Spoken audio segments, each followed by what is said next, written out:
Okay.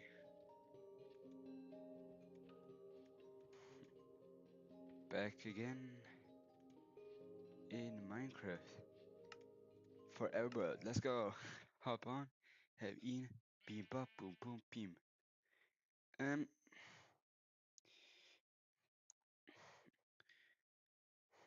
so what exactly was the mission? The mission was to make this maybe suitable for me. Ah, it's it's really annoying to grind. But I'm happy to do it. And I can. Um, I love to do this. Here we have another one. What what made you make the switch from like So being a moon landing denier to let's like go. you That's a fucking good question. crazy if you don't think No, we're I done. don't think we're crazy. No, this is my take on it. Absolutely, I don't know enough about astrophysics, about space travel, Right, right. about the science that's the work that's been done, about how So to get yeah. a rocket to the moon and back. Definitely don't know enough. That's rocket science. And I've looked at a lot of very compelling documentaries that explain why they think it was hoaxed. And they'll So show you yeah. some footage, and you can look at some of the footage, and it looks fake as Let's fuck. go. There's some footage that, to me, looks really doctored. To There's this some, day. well, yeah, to this day. There's some when you ever seen ones where it looks like they're on wires, like the astronauts are on wires? I have. There's some where there's a video where they look like they're on a trampoline, they're bouncing around on trampolines. The So physics let's are go. different in different videos. This is where it gets weird. Like the physics are different from the Apollo 11 moon landing. We see them waddle around on the surface of the moon. They're moving at like half speed. And then you see them in other ones, like the one where they bounce around the air. So You're like, yeah. they're moving different. They're in the same thing, Right. but it looks different. The first one was very grainy. They showed it on a projection screen. Yeah, it's great. It's there's a couple different possibilities. One I still need possibility to is make it just some. looks weird because it's on the moon, and your brain is trying to interpret it, and your brain's going, well, that's fake, Some because you don't really shit. understand what 1/6 Earth's gravity really does to a body. What it is, yeah. That's one possibility. Another possibility, which has been shown to be true, is that some of the stuff So that they yeah. passed off as being legitimate photographs of space travel was actually test runs where they blacked out the background and pretended that they were in space. And there's one really clear example of this. And even It's more. Oh, Michael let's go. Collins. Michael Collins, who was a guy who was aboard Apollo 11. Right. In Gemini 15, there's a And photo now of I'm him finally able to in make some the middle of rails. what is it when they walk around outside the spacewalk? They call it Spacewalk, spacewalk. Why does that seem like a bad word? It's like spacewalk. Like if it doesn't seem like that's the official title. They Well, it's should the middle of a spacewalk. should probably something more, Yeah, a little more syllables. yeah, something slicker. Anyway, so he's doing the spacewalk and he's got this harness on. He's holding on to this like thing, and it was Really, yeah. apparently just an image that had already been published of him in a That's training great. exercise, and they blacked out the background and flipped the picture upside down. Joint right there. It's the same exact photo. That's great. Same exact photo. I mean, people have lined it up and switched it over. It's the That's same great. photo. Now I have the rails.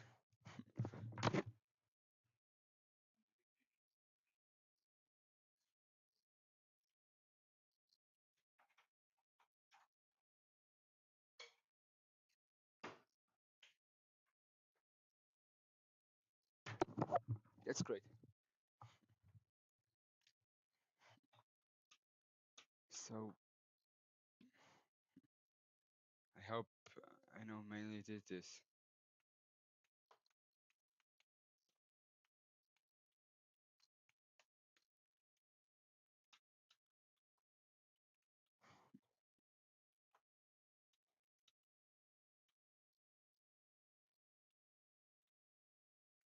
Oh, this works. Let's go.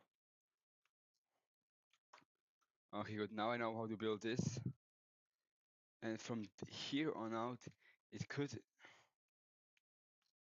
go in another hopper than in the chest, but I don't need this now because I can just take it from here.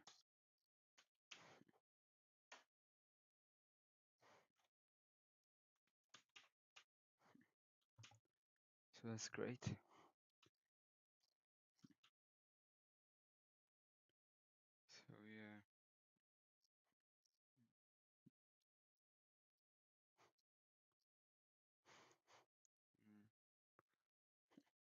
Yeah, it's great.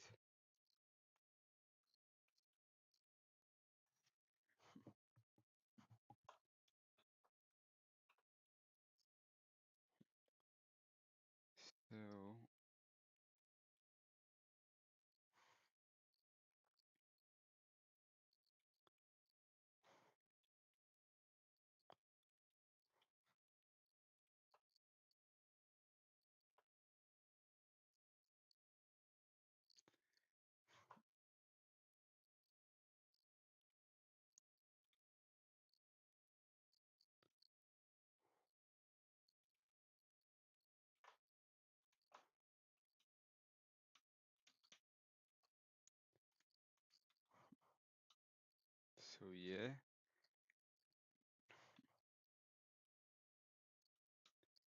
Now I have some iron.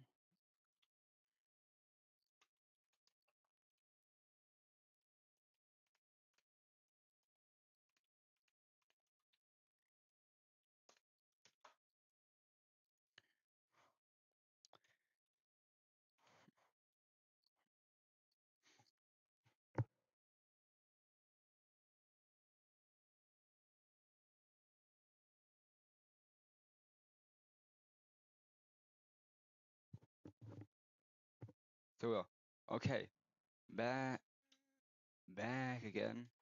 I'm still just trying to do some stuff.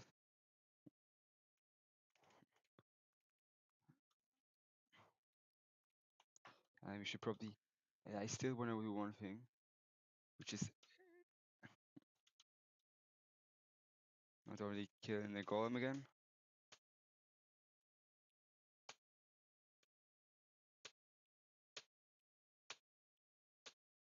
but I'm pretty much all the time killing the golems. And where's the Fletcher?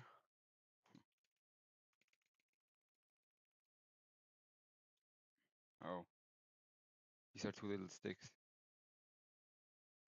Still have wood here.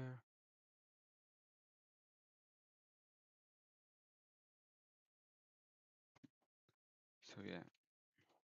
So I also need a redstone chest. And I still want to try this with efficiency because it's too slow to just take it with it. Oh, you know what? It's a good investment. It is a good investment.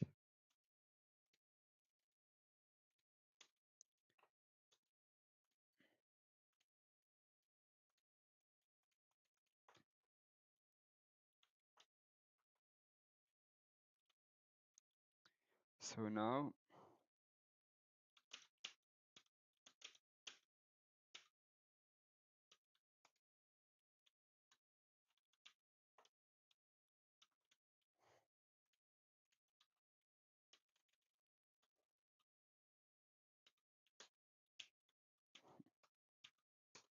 so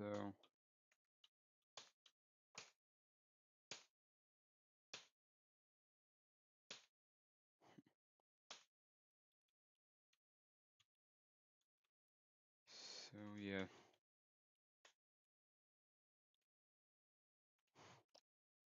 9 iron, that's great. And what we need a little bit is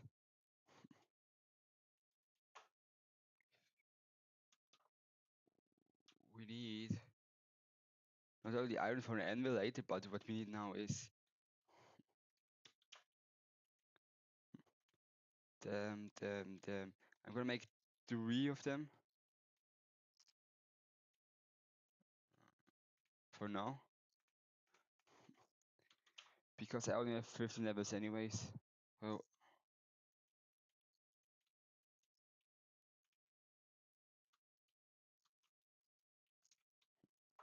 I don't have so much lapis left. Oh, come on. Please, please give it something plus. Let's go. Okay, that's was very. That was worth it completely. Uh, that's great. Now can mine double a little bit faster? Oh, great. Great.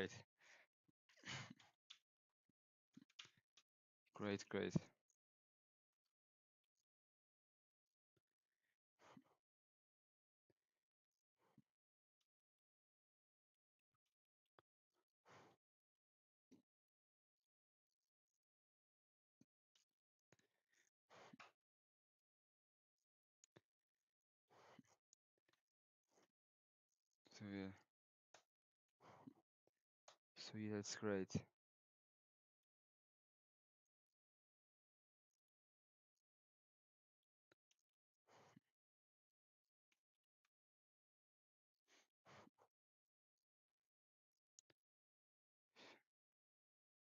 Yeah, that's great.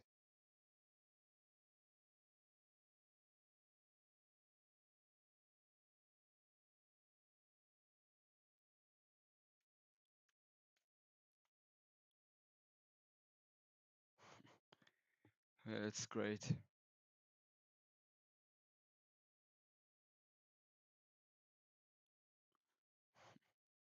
Oh, it's so smooth. It's so much more fun. Oh my god.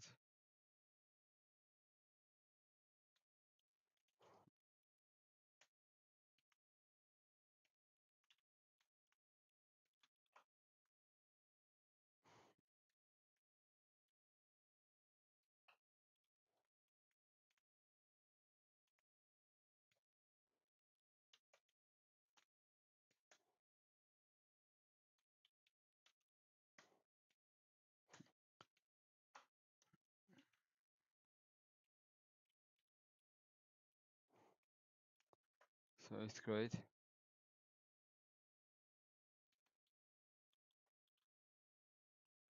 That's great.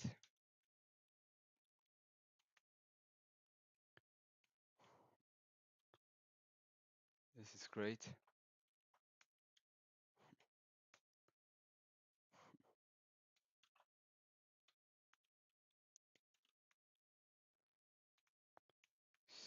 So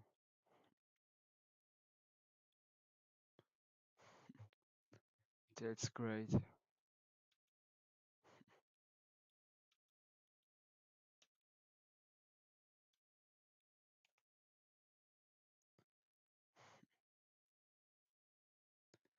Oh, it's so smooth.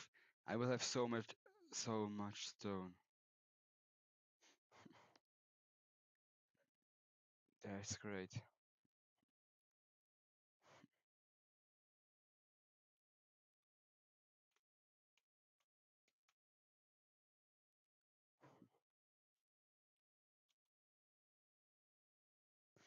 So yeah.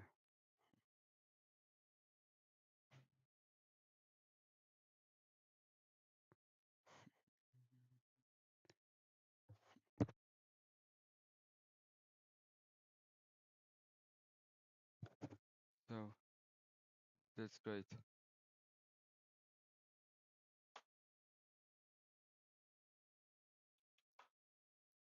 That's great. 3 stacks.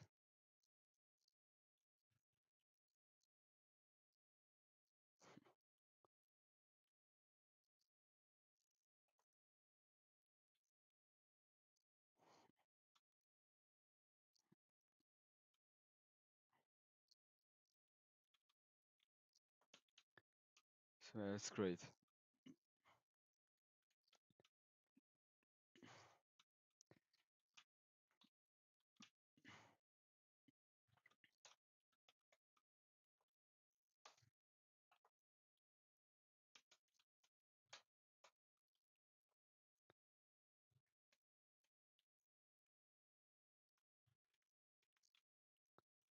So now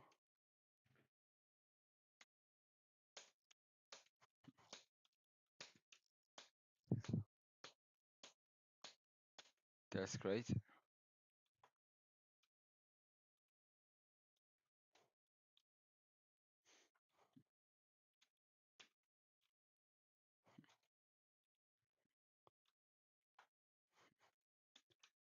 That's great.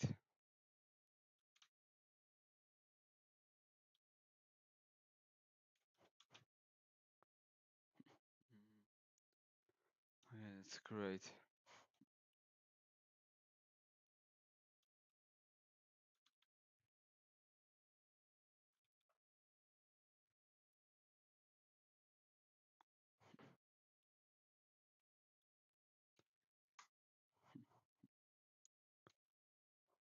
So yeah.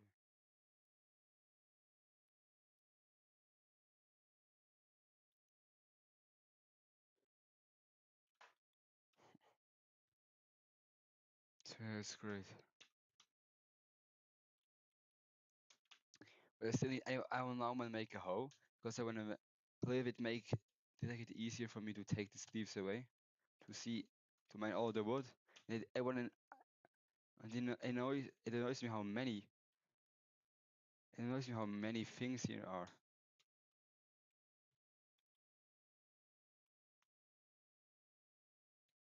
Because it.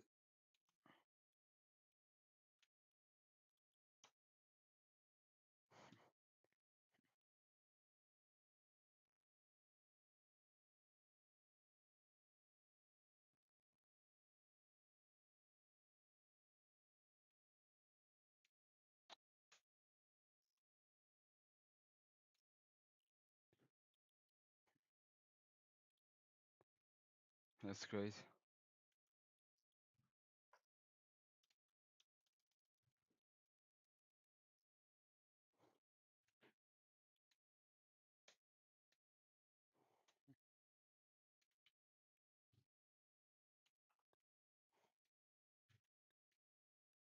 So that's great.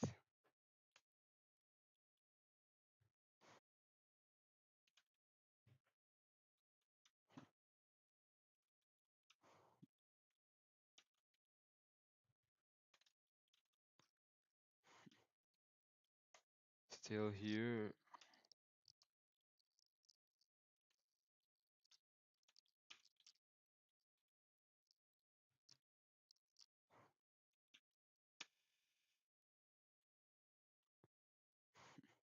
So it's great.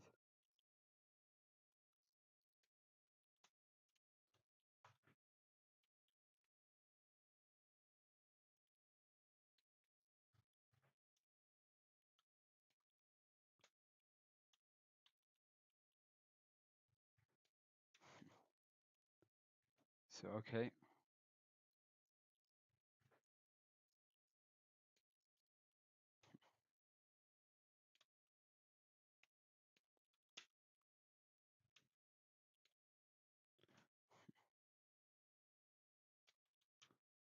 So I hate these blocks because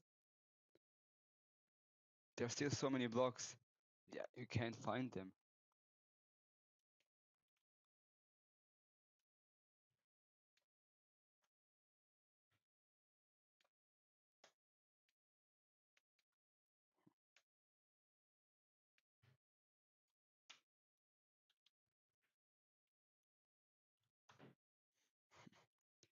That's great.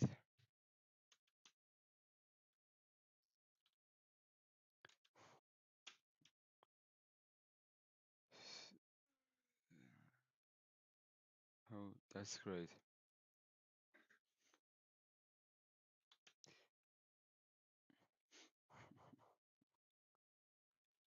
That's great.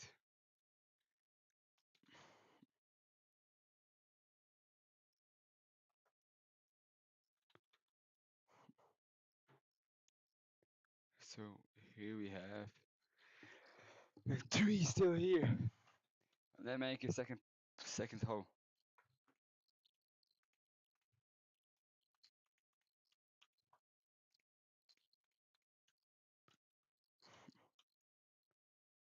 So yeah.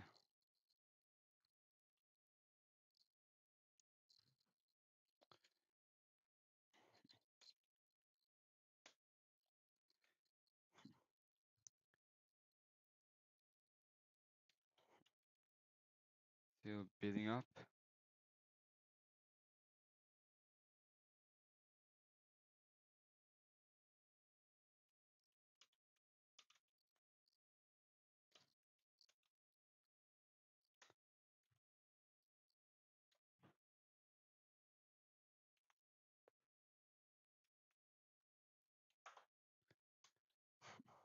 So that's great.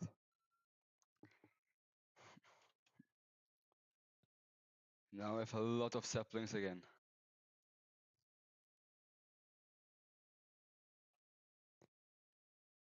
There still needs to be one thing.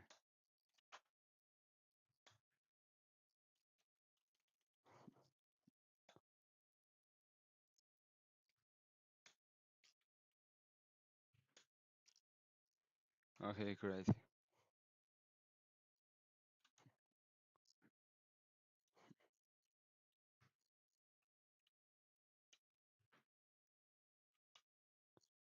That's great.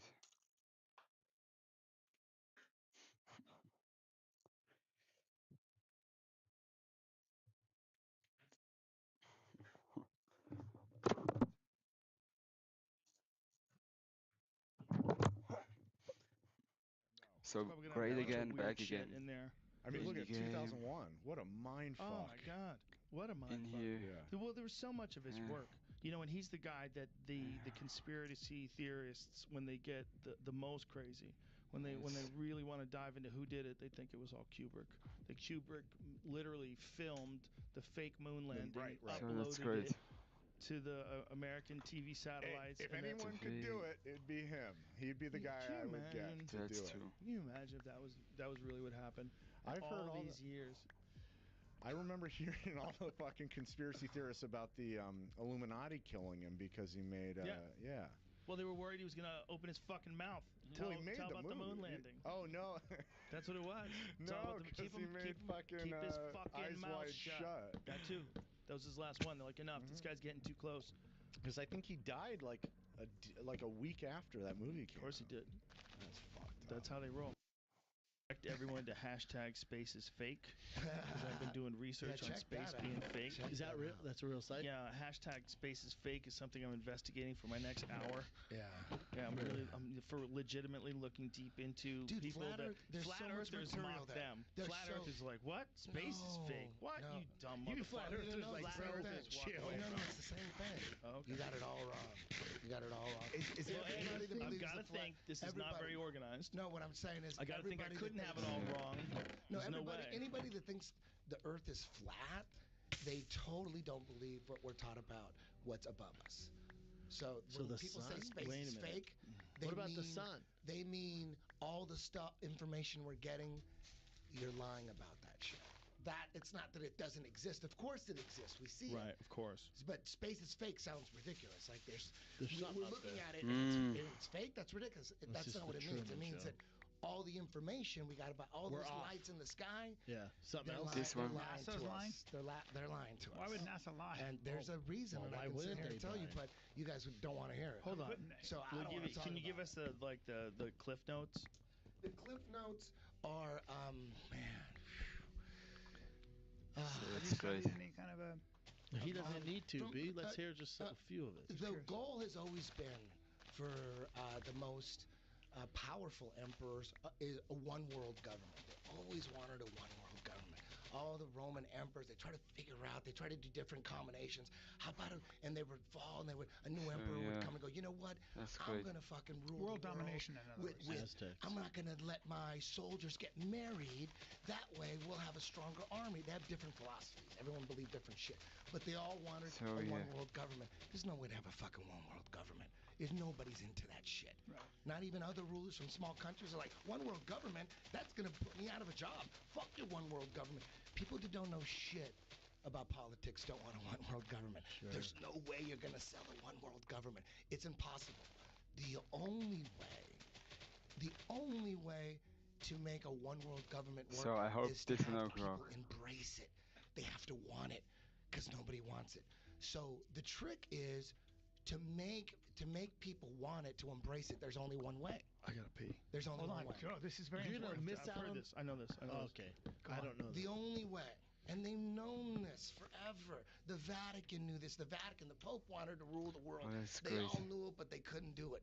They all knew it, but they knew I one hope way. these but Chinese there's people no way how will. they're That's gonna the pull one it off. way, man. The Oh, only girl. way is if there was some extraterrestrial threat from up above us. Have a good idea? That would be the only way to have everyone embrace the one world government.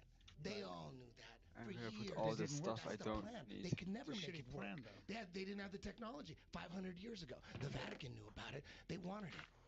And you go to the Vatican, you see paintings. yeah. That paintings of like Have you UFOs been there? with I aliens don't in want them. melons. And back when I used to believe in UFOs, Melons but make bigger. before I figured out that Yeah. UFOs they want us to believe in UFOs. They're preparing us for a fake alien invasion. That's always been the plan. So A yeah, one world government. The that's only way to great. do it is to get us to embrace it. And the only way to embrace it is from an alien attack. Ronald Reagan talked about it many times at the UN, CFR. He talked about it because wouldn't it make? He looked at all the leaders of the nation of the world and said, wouldn't it make our lives easier if we just had some, some kind of extraterrestrial threat? He So said yeah, that shit. He said that in front of the UN. Wouldn't like he's trying to get everybody into I don't think he ever said that. believing. No, he said that many times. It's on video many times. Ronald Reagan? What Ronald Ever Reagan? heard of him, Brian? Ever heard of I've him? listened to a lot of George speeches. was vice president. Right. He was talking about, and there's many videos of him saying, so yeah. "We are what lies before us." He's And in maybe front when of I the make nation doing a State even of a the Union bigger- address, saying, "What lies before us is the opportunity to forge a new world order, an order." I 'cause think he's I'm gonna talking make the about, field like, bigger, That so I means have more the volume. space is fake. Yes. No.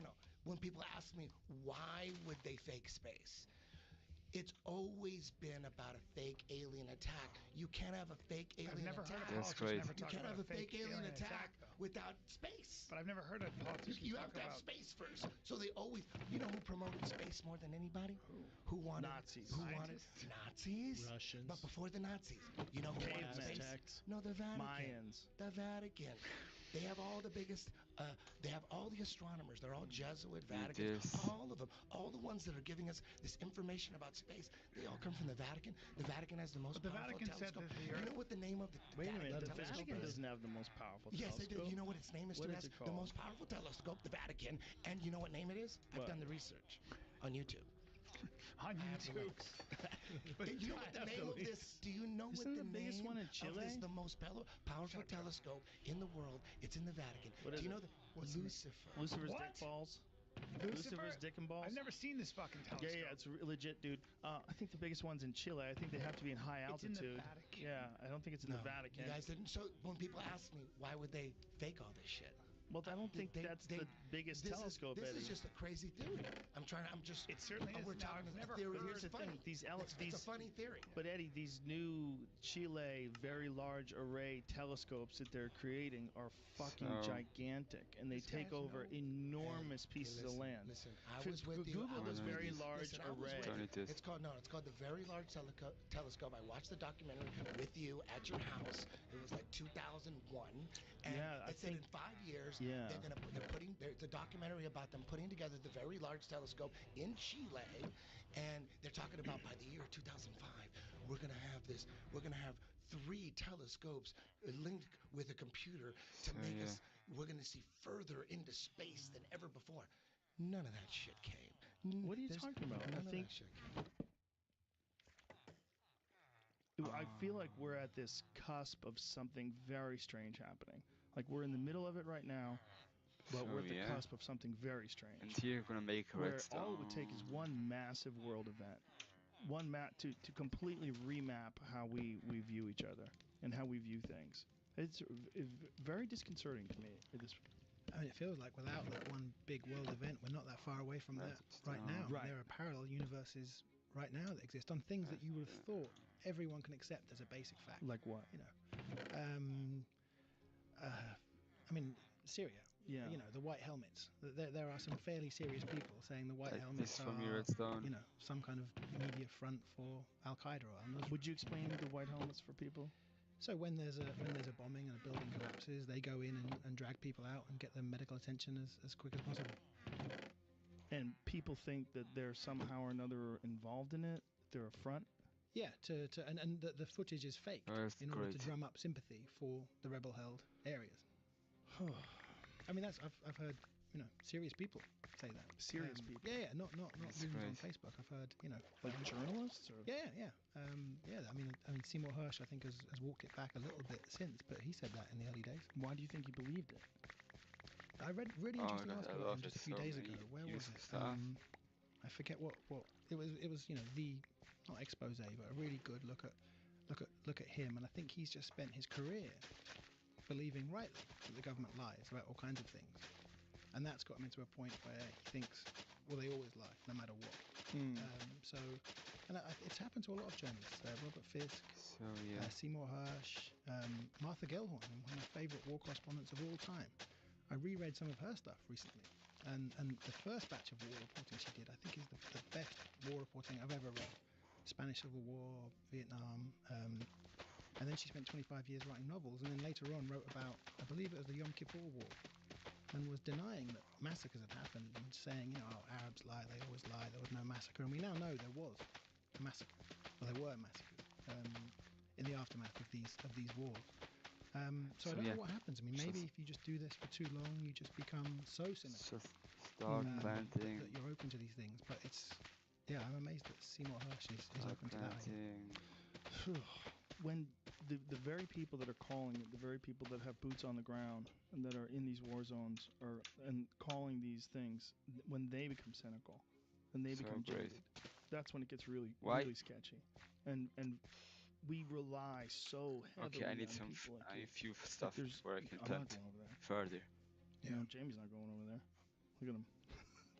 You know what I'm saying? I mean, and you wouldn't be able to really get, like, I know people that have gone to Venezuela and they come back and they go, I don't know what the fuck is going on over there. I don't know who to believe. I don't understand it. Venezuela is a very strange one. And I get messages all the time, and I've had Abby Martin who goes over there and she has one take on it, and I have other people that I talk to that have a different take on it, and I do not know.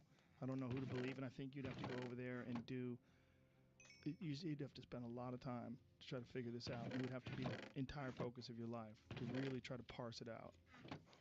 I think that's true of a lot of conflicts. I mean, one of the drawbacks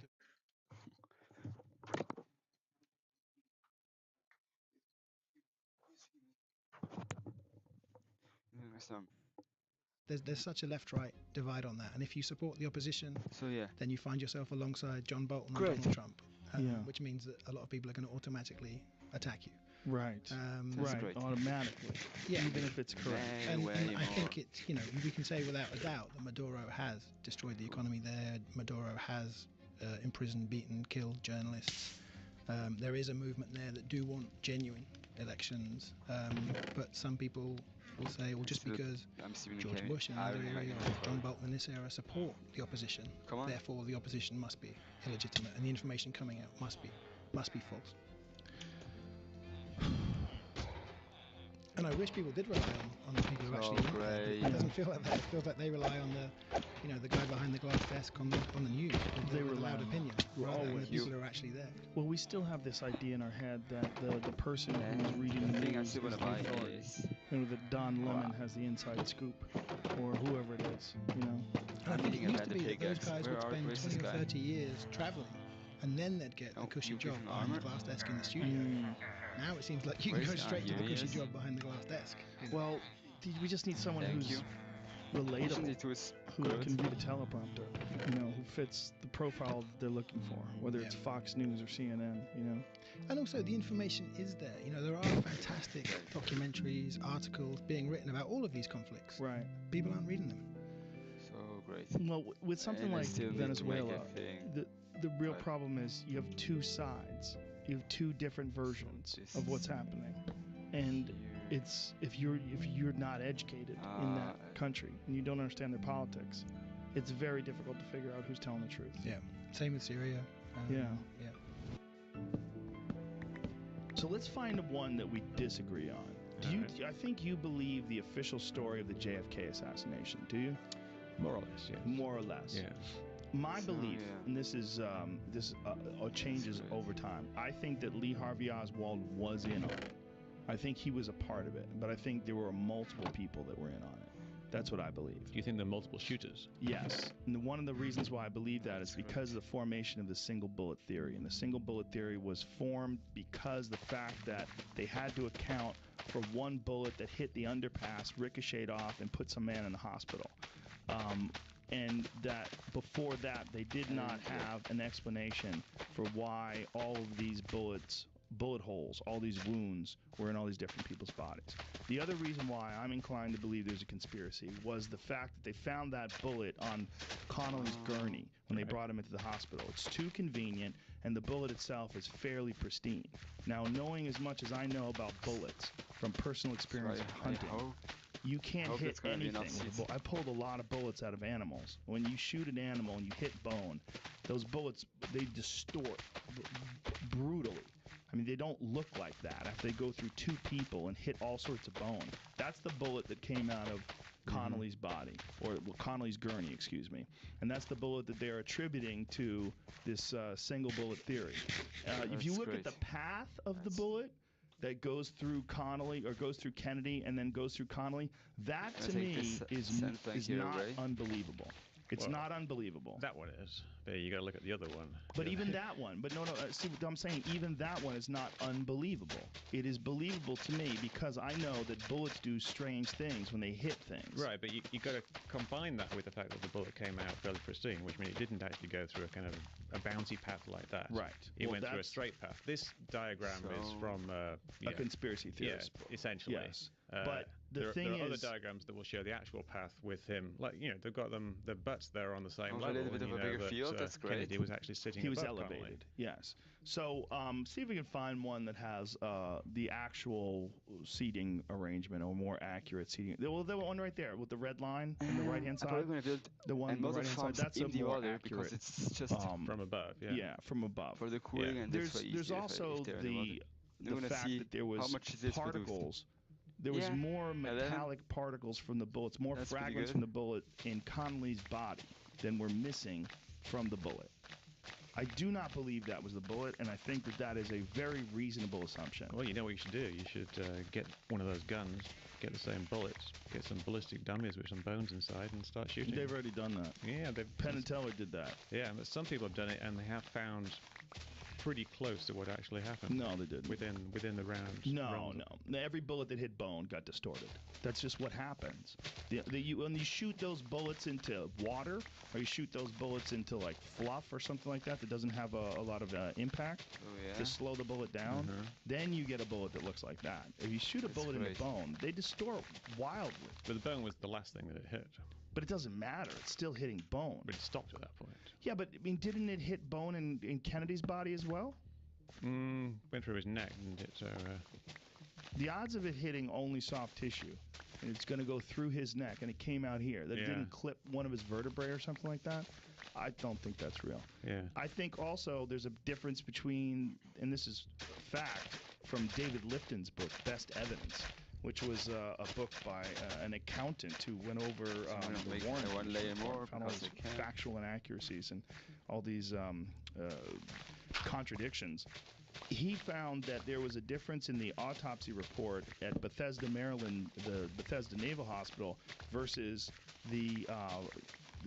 what they had reported I on wanna the make scene this in Dallas. really a big, The big, first big, doctors big that got a farming hold area. of Kennedy's body in Dallas before they flew him to Bethesda said that the hole in his neck was an entry wound. When they got to Maryland, they changed that to a tracheotomy hole. They changed the impact, and they said that it was. They said that this We was have so not an much more. impact from a bullet; that it was from something else. Yeah, someone said they enlarged the hole to Yeah. insert a trach tube. Yeah. Well, I think. Well, there was it's so also that's a not lot so of annoying. pressure on these people to try to wrap this up nice and tight and say that Lee Harvey Oswald was the shooter. There was, yeah. Yeah. Yeah, there's this big thing about the CIA inventing the FBI? The FBI, well, inventing the term conspiracy theory was a CIA thing. I think it was the CIA. Yeah, and this was a couple of years after the assassination. There was a memo that went out where they were concerned about all these conspiracy theories that were coming out, and they used the term conspiracy theories, and then they said they should try to basically debunk them and make the people who spread them around look So like that's great. conspiracy theorists, Right, basically. right. So the theory is that the term conspiracy theory came from You should mention the pre-dynastic, the statue faces Oh, in the that's- cemetery. How can you possibly do that by hand? This will wow you. Yeah. So there's a whole category of aspects to the discussion around ancient technology, right? And I have to be kind of careful about what you say, oh, it is or it isn't, because in reality, we really haven't analysed that many artifacts. This phase work that we've done, That's great. the first one we've actually taken a look at, that core, that's the first one and the only one that's really been analysed. So I characterize something that's beyond the capabilities of these primitive ancient civilizations as being, okay, machining marks, tool marks, like these giant circular saws, tube drills, precision, and there's elements to precision, and one of those is symmetry. And there's been some interesting studies done on the faces of giant statues. One in particular is the face of Ramses. There's a statue at Luxor. They've since put the head back up. It's up now 30 feet in the air on top of the statue, but it used to be on the ground. And again, Chris Dunn was real seminal in this. He went and took a photo, like bang on, like very front on, and then what he did was you take a copy of that photo, you make it 50% transparent, make the original 50% transparent, you take one and you flip it like on that horizontal axis, then you overlay them, right? So you would see any, like the left to right, it's like overlaying the left side on the right side. Give me and it's perfect. Great face. Yeah, it's this face here, but I wonder if you can find the picture of Chris Thank Dunn. you, That's man. actually my There's your video right there. Video's there as well, where I get into it. But that's not that picture you're asking for. No, it's similar, but it shows other aspects of, well, the same radius of tool being used to cut. But what's interesting about the symmetry, it's perfectly symmetrical, left to right. Now, this isn't a feature in humans. No human is perfectly symmetrical, different nostrils, different eyeballs. It's also not something that is done in artwork. So, you know, people often say, well, Michelangelo, you know, he carved David. It's a beautiful statue. I've seen it. It's incredible. But it's human. It's not symmetrical. Symmetrical is, you can't achieve that degree of symmetry just by eyeballing it and doing it by hand. That's great. And it's also something that's not really human. I think some of these statues almost look a bit inhuman because of that symmetry when they're up there and they're staring at you, because it's mind-blowing to actually go and look at them.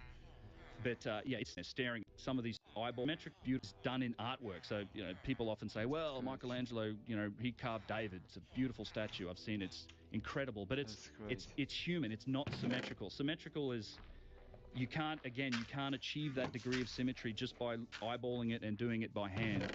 And it's also something that's not really human. I think some of these statues almost look a bit inhuman because of that symmetry when they're up there and they're staring at you, because it's mind-blowing to actually go and look at them. But yeah, it's the other aspect is the most efficient way to create that would be to say, well, if you were going to design it in a computer, it's like, well, I'm going to create half this face in a program and map it out, and then I'm just going to reverse it and say, well, that's the other half. It's literally the most efficient way to do it, and that's kind of what we're seeing in some of these statues. Go back to that image, please. It's virtual perfection. And what's the explanation for this that modern archaeologists use? They did it by hand, right? They do it by hand. That's literally what they say. You just don't. They're not engineers and construction experts at the end of the day. That's the problem. So it's very difficult to engage them on those specific details. And I've taken many.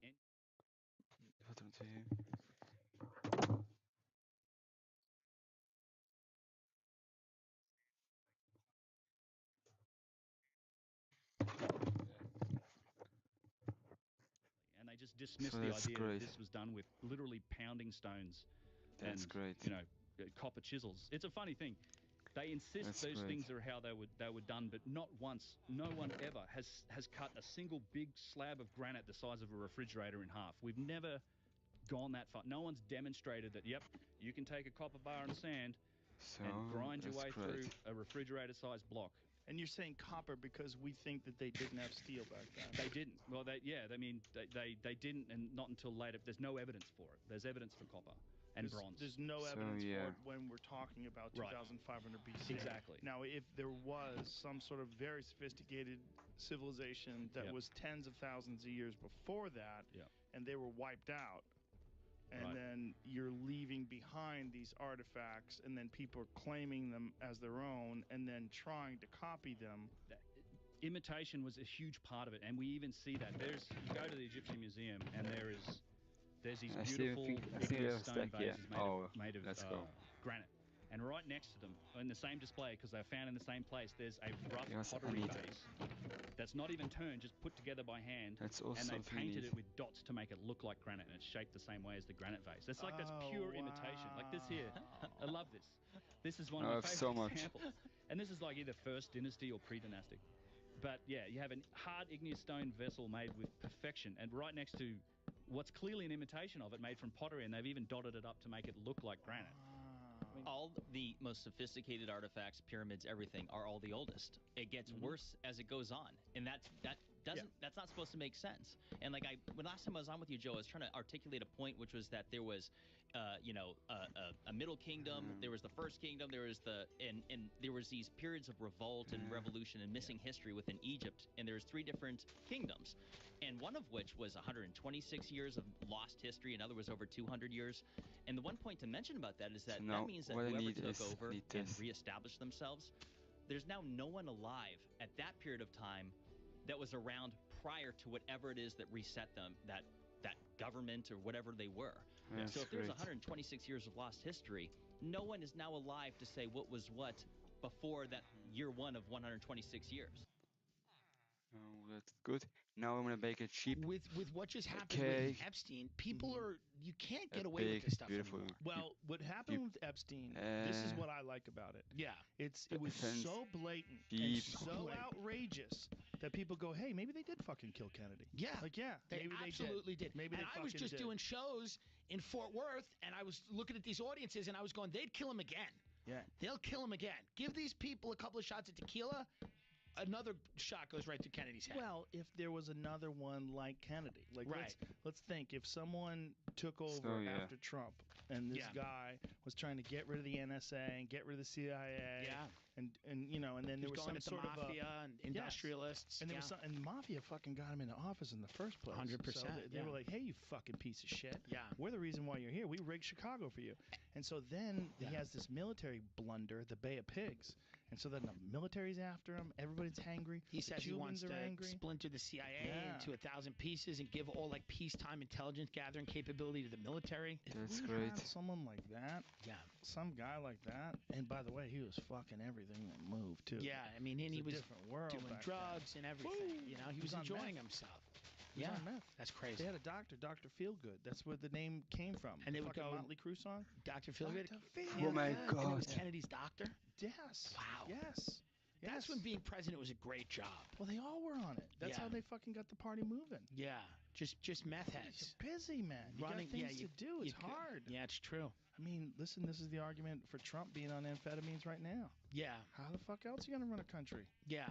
You have to be a little amped. A little amped up. He's definitely amped. got a little piece of something. But I like seeing him. I like seeing him. You know, when he goes big. What is this? Sidebar: South Dakota today started a new So now we have a campaign, giant, anti-meth campaign, beautiful but it place is, for you. on meth. I'm gonna make you Yeah. Meth to, like, on it is this thousand of it. that Oh they my spent over God. 450 grand. You, I mean, I there's can't. not You can't anybody- actually What? jump You're over gonna it. spend how much? 450 grand of tax. But I Oh once my saw there's some God. good This is way why to people jump over hate the them. government because nobody was able to stop this and say, "Hey, this is not the best." This is the dumbest fucking ad campaign I've ever seen in my life. Meth, we're on it. That sounds like a fucking Onion article. It's like a rap song or something. Bad rap song. This is so. South Doesn't it Dakota. seem like an Onion article? I love what it says. It goes, South Dakota has a problem. There isn't a single solution because meth is widespread, but we can approach it from different angles so it doesn't take over counties, towns, neighborhoods. Let's I work know together. sheep can jump Meth, over We're this. on it. God. What's up with that fucking brown water? Turn that back up. Put that back on. How about you fix that fucking toilet water you got your kids swimming around in? Yeah. Look at that water. It's disgusting. Yeah, meth You is got probably more than one problem. Yeah, meth is not even in the top 10 problems in South Dakota. Wait, Meth how is did you what get you up need here? to get on to fix the other problems in No. South Dakota.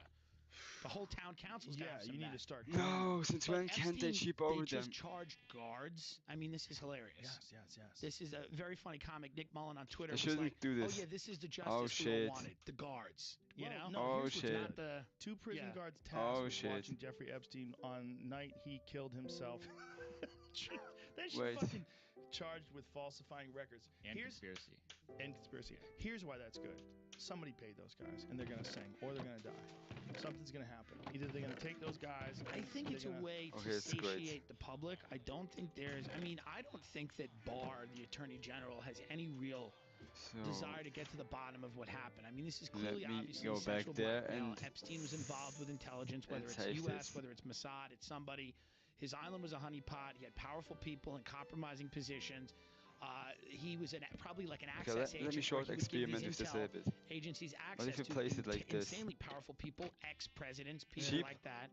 So there, if you don't want to open up that wound because it's never going to stop bleeding, and guys like Barr who are, And this this is a way guy they that's come in. participated in Hello? multiple cover-ups. He, I don't think he has any Oh, really interest yeah, in. here's He's the a wrong way. lifelong government if you now official. say- You wait, could say deep Fa- state, you could say Fachschau- whatever it is, but he's just a Fachschau- career.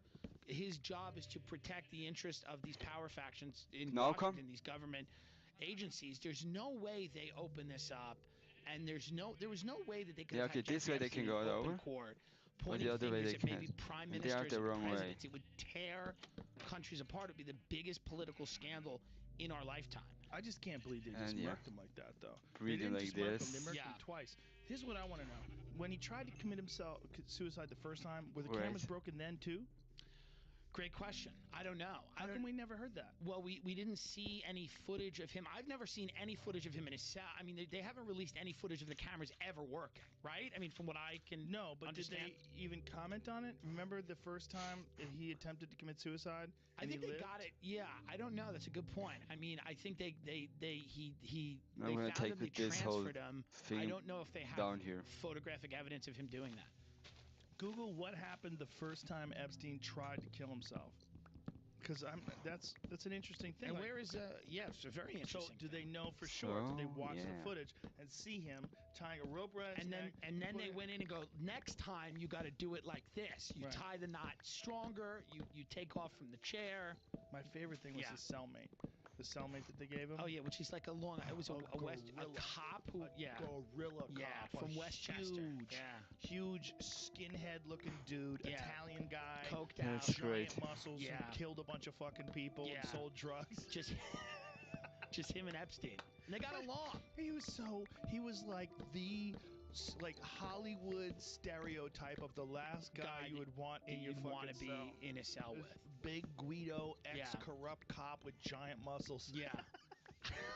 It's This like- is monster. And connected to the law. I mean, it's just Yeah. like, if that's the guy, I mean, that would be the guy that, maybe he's the guy who killed him. Who knows? I mean, he's a giant fucking guy. I mean, guys like that, I'm sure would take a bribe pretty easily, and Oh, and those yeah. guys don't open their mouths, just you know. for fucking cigarettes. Yeah, why not? Yeah. I mean, he can't open his Just- mouth. He's in jail. Right. They got him locked up, and they go, look, And who knows? And listen, if Tommy, come on. they right, Tommy, do this. Tommy, And- you were here forever. You Yeah. like killing people.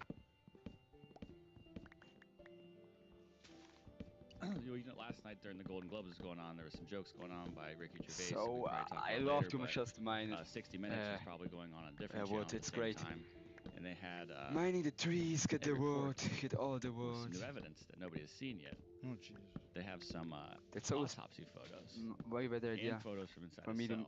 to do it like this. Yeah, The the saplings photo. all Are the photos beside online? each other instead of Of course they are. so spread out. Yeah, I didn't know because this it's just was so much released. I saw easier. this last and night, the- and I saw one of the and photos. and it there's looked real. so much less So I lead. watched the 15 minutes that they put together, which is mostly just about like the But this time I'm gonna incidents take in all the, this in the cell and, this and stuff surrounding out it. before I'm just gonna show you the even pictures. gets You a can't watch problem. everything. Let me try to get the 13 images 'cause they're all. Am I scared? No, I mean it's just. I'm scared already. I'm scared already because of Iran. I don't want to be scared of So- this video of them whacking this dude. You know they whacked him. I know. Yes. That's 100%. The fact that they thought they can get away with that, that's so crazy. Like, that is such a crazy thing to try to get away with.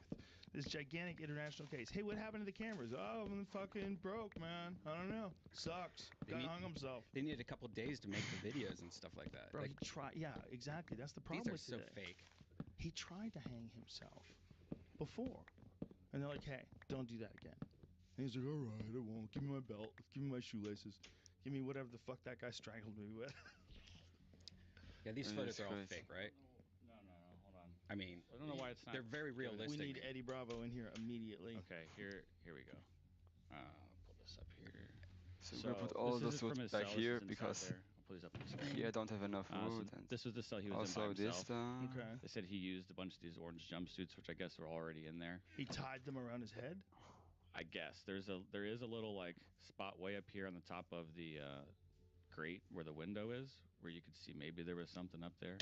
But the thing to remember here is that he was about 6 foot tall, 185 pounds. There's one other thing like on this ladder here. There is also some other things I'll get into in just a second that would be easier to use than tying all Oh, this shit that's together. great. But they showed there's the other thing here was this. This was about 4 feet off the ground, and they do show a noose, which they're saying was what he used. But as the doctor sort of said, that the noose that they show a picture of, which is what you can see in the top right corner here, which is playing Oh, the that's video. Dr. Michael Baden. That's that Yeah. guy from the HBO autopsy show. For some reason, I can't. I'll find it in a second. But the picture that shows his actual neck doesn't seem like this noose caused that wound, and it's a little bit lower than it probably should have been. Oh, Jesus. So they're showing some of these other. This is some of the pictures of him. This is the bone, his jaw, the hyoid bone. His jaw I think. was broken? Well, there was that fracture that they said wasn't consistent with hanging. It's more consistent with a murder or homicide. And he said, this is Baden's words, was that usually he's seen it in maybe like one bone break. That's crazy. And sometimes two, but there were 3 fractures. He says like he's almost never seen that in any of his cases he's ever looked over. And you would think it would be, if you're going to hang yourself from such a short distance, it would be even harder to get a fracture like that, right? Because you're not like jumping off like in an old Western movie, like Clint Eastwood movie, when they would hang him high. So the one thing that they also had in here was he left a note. Oh, Jesus. The note said like there was like 4 things. Oh my It God. said first that many like this. someone Oh, that's had so the cool. name blurred out, but it said this person left him in a shower, locked for an hour. It then said someone else gave him like burnt food, and then bugs were crawling over his hands, and then he just wrote no fun. But there's a ballpoint pen like the one I have in my hand sitting right next to it. Now, like if you knew he was on suicide watch, you wouldn't give him a ballpoint pen that he could kill himself with. Jamie, you should be a goddamn detective. Well, this for is what CSI. they're saying. And he had his sleep apnea machine was in there. It was you could see an extension cord coming from the hallway into his room that he could have just used that to kill himself and hang himself. Or the way 9 easier. jumpsuits. Why does he have 9 jumpsuits? Yeah, the jumpsuit thing is freaky. Like they're trying to explain it by bringing in some new witness. So somehow this is actually a different video that's showing a couple of different things than what I saw this morning. I didn't see this arm thing, and I didn't see the picture of his But back. the arm thing looks like an injection spot. Is that what it looks like? I guess so. Here's the actual. This is what I saw. Here's the note. What does it say? Sorry. So it says, like, it's got 60 Minutes That's got their great. watermark all over it. It's so funny. Sorry, 60 Minutes. Thank you. Thanks for getting this. So it What says, is it? kept me in a locked, it's blurred right here. It says the Right. name is blurred. Kept me in a locked shower stall for 1 hour. Neck, or someone, I don't know the name, sent in burnt food. Giant bugs crawled on my hands, and then no Oh, fun. that's great. And then they're saying, and then he killed him. But then this ballpoint pen was next to it. That he could have stabbed himself in the neck or whatever, you know. Yeah, it's hard to kill yourself with a pen. Yeah. But Do they get pens? that's Not the- usually, but this is like a, High profile case. yeah, I don't know. It's just Yeah, Boy, I don't think you should. look. It might look. It's bad to say either way if you don't know, and I'm guilty of that 100%. I'm like, that guy didn't kill himself. I'm talking shit Okay. though. I I'm not already talking have in so terms of, like, many. we have to understand.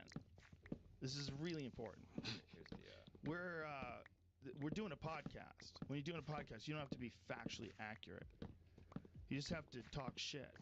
And hopefully if you fuck up, you correct it, and it's funny. I'm not a science expert, but when these guys are saying that the guy died by strangulation, there's all these points of consistent strangulation, and it takes forever to get these pictures. And then there's the video cameras didn't work. And this is the So, second time he tried to kill I himself. And he's a hope I can do high-profile witness good in stuff. a really, really, really important case involving pedophiles at the highest levels of government. Yeah, I would think that that's the kind of guy you whack. You're also, according to the procedure, you're not when there's a suicide there, you're not supposed to remove the body and take it to the emergency room. You're supposed to treat it as though it was a murder or like a crime scene. What's crazy is that it's so high profile. Like even because this is most likely how they did it forever, right? Like people that whack people, they were probably like, I was doing comedy before the internet. they were probably whacking people before the internet, right? That's You want to great. see? I found the graphic image. Sure. Okay. Oh yeah, I'm not Just- sorry. See if you want to see it. Right. Taking all those I saw that. beautiful Like, he has locks a weird texture on his and cheek. oh I my thought. God, Interesting, Brian. Like Tell bed, me more. Like bed already Like he was. have like I think that's six just the blood stacks. rushing to his head. Two, Bro, that guy three, got strangled. That looks like a strangled five, guy. 6, 7, 10. That's what I thought. Or but choke from a. But the thing is, like, there's no Did blood they on that. clean him? That's No. the thing. There's no blood on Fish that is a noose. good that they said diamond, was it's so the good. noose that It's not, did it. problem is There's it's no not blood on his instant. body. And there's no But pictures it's, of him it's not in like the cell. it's not They didn't take annoying. any It's just a pictures of wait, that. bum, hold on. bum, There's no bum, blood on the bum, noose. They said bum, killed him, but yet bum, there's blood bum, on his neck. Correct. bum. That was pointed out by the Well, that's reporter in the insane. scene. That's in the thing insane. too, That's right? impossible. No. If they're, did they really do a test of the rope that they supposedly said Just showed a hung picture him? of it, and it looks very clean and picture. unused. And Well, I it don't is know. orange. Maybe the red doesn't show up that clean on orange. Can we look at it again? I think I think we should probably look. I want to say for sure they killed him. and the But lawyer wait, she's talking it's to fun. in the piece is his former I'm gonna set all cellmate's of these lawyer. blocks then back And up he's- again Yeah, no, it's obviously. because it should look great. I have so much wood. I love it. It's so much better than have no wood. You all need. Oh, I just watched a complete hour of Shoro conspiracy theory in the background. Let's do another one. Let's do this These one. are the 15 most fascinating segments exploring conspiracy theories ever shared on the Joe Rogan Experience. From an advanced civilization found within the Amazon to theories such as the multiverse, Oh, I already reality watched this being a one. simulation, and a Let's do the news one. These are the 33 most mind-blowing revelations ever shared on the Joe Rogan Experience. From the creation of Area 51, the discovery of a new human species, to a brain chip in China used for mind control. These are the most mind-blowing conversations That's ever great. told on JRE. Up first, Joe Rogan has his mind blown when he is convinced the Statue of Liberty is a dude. This is a conversation from episode 2218 with Sam Tripoli. So, If you study like Statue of Liberty, that's a dude, bro. It is a cross-dresser, and it is. Really? Oh yeah, the Statue of Liberty is an old Zoroastrianism Oh, god great. called Mithras. I want to see what the Statue of Liberty looks like. Is it true the Statue of Liberty? Click on that. Is modeled after the Persian god Mithra. Yes, But let's look at the Statue of Liberty. Give me a good image of the Statue of Liberty. it's a dude. Rogan is skeptical at first, but he quickly has his mind changed when he's presented with more evidence.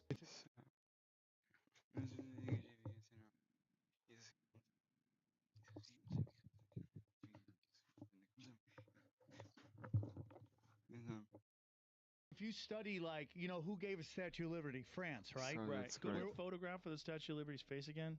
Scroll. Make that one in the center That's big. great. That does look like a guy. It looks like a Greek god. This alone seems to convince Rogan, but there's more to come, such as how thick the neck is and several other details which Tripoli points out. Look at that. Does look like a guy.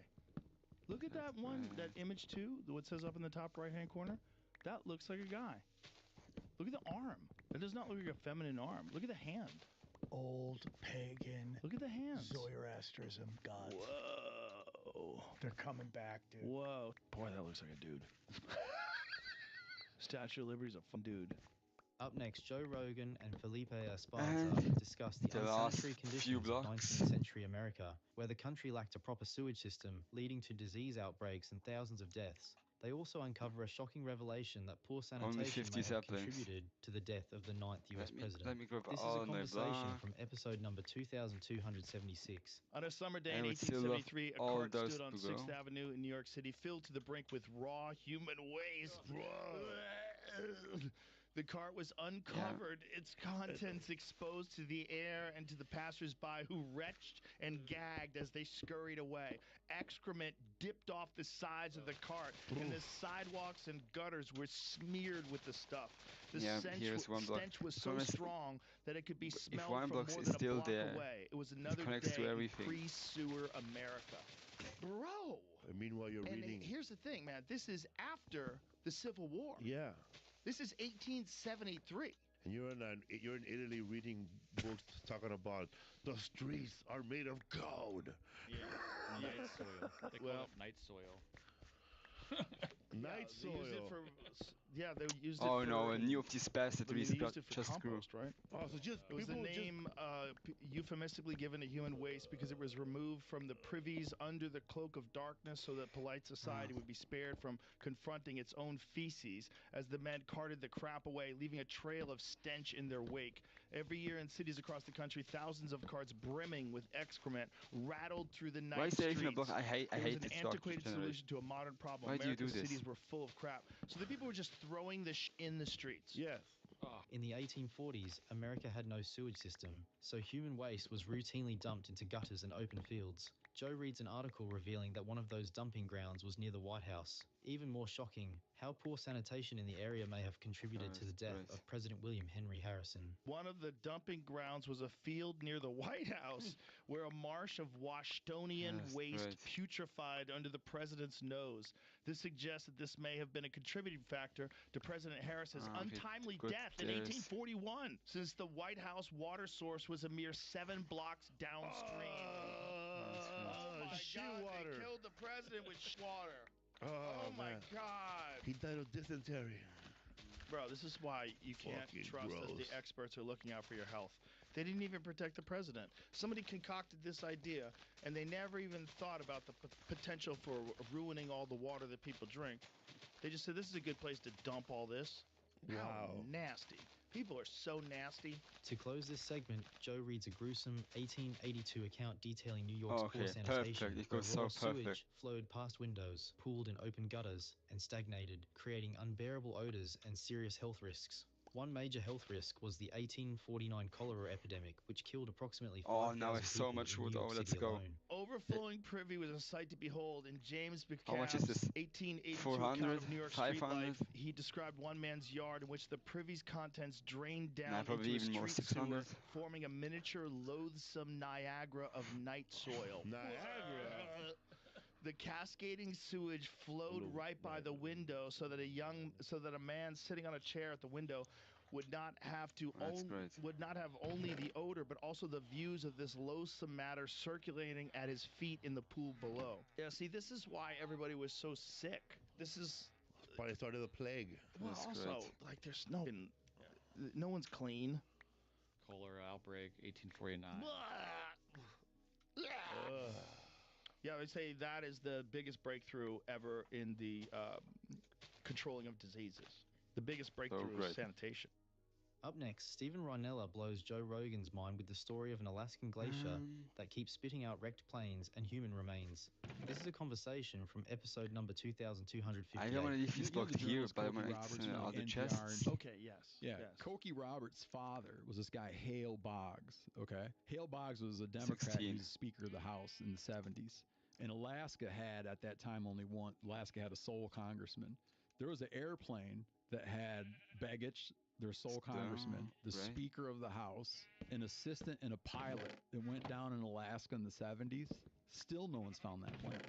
Speaker of the House. Like, imagine that happened now. You know what I mean? 1972.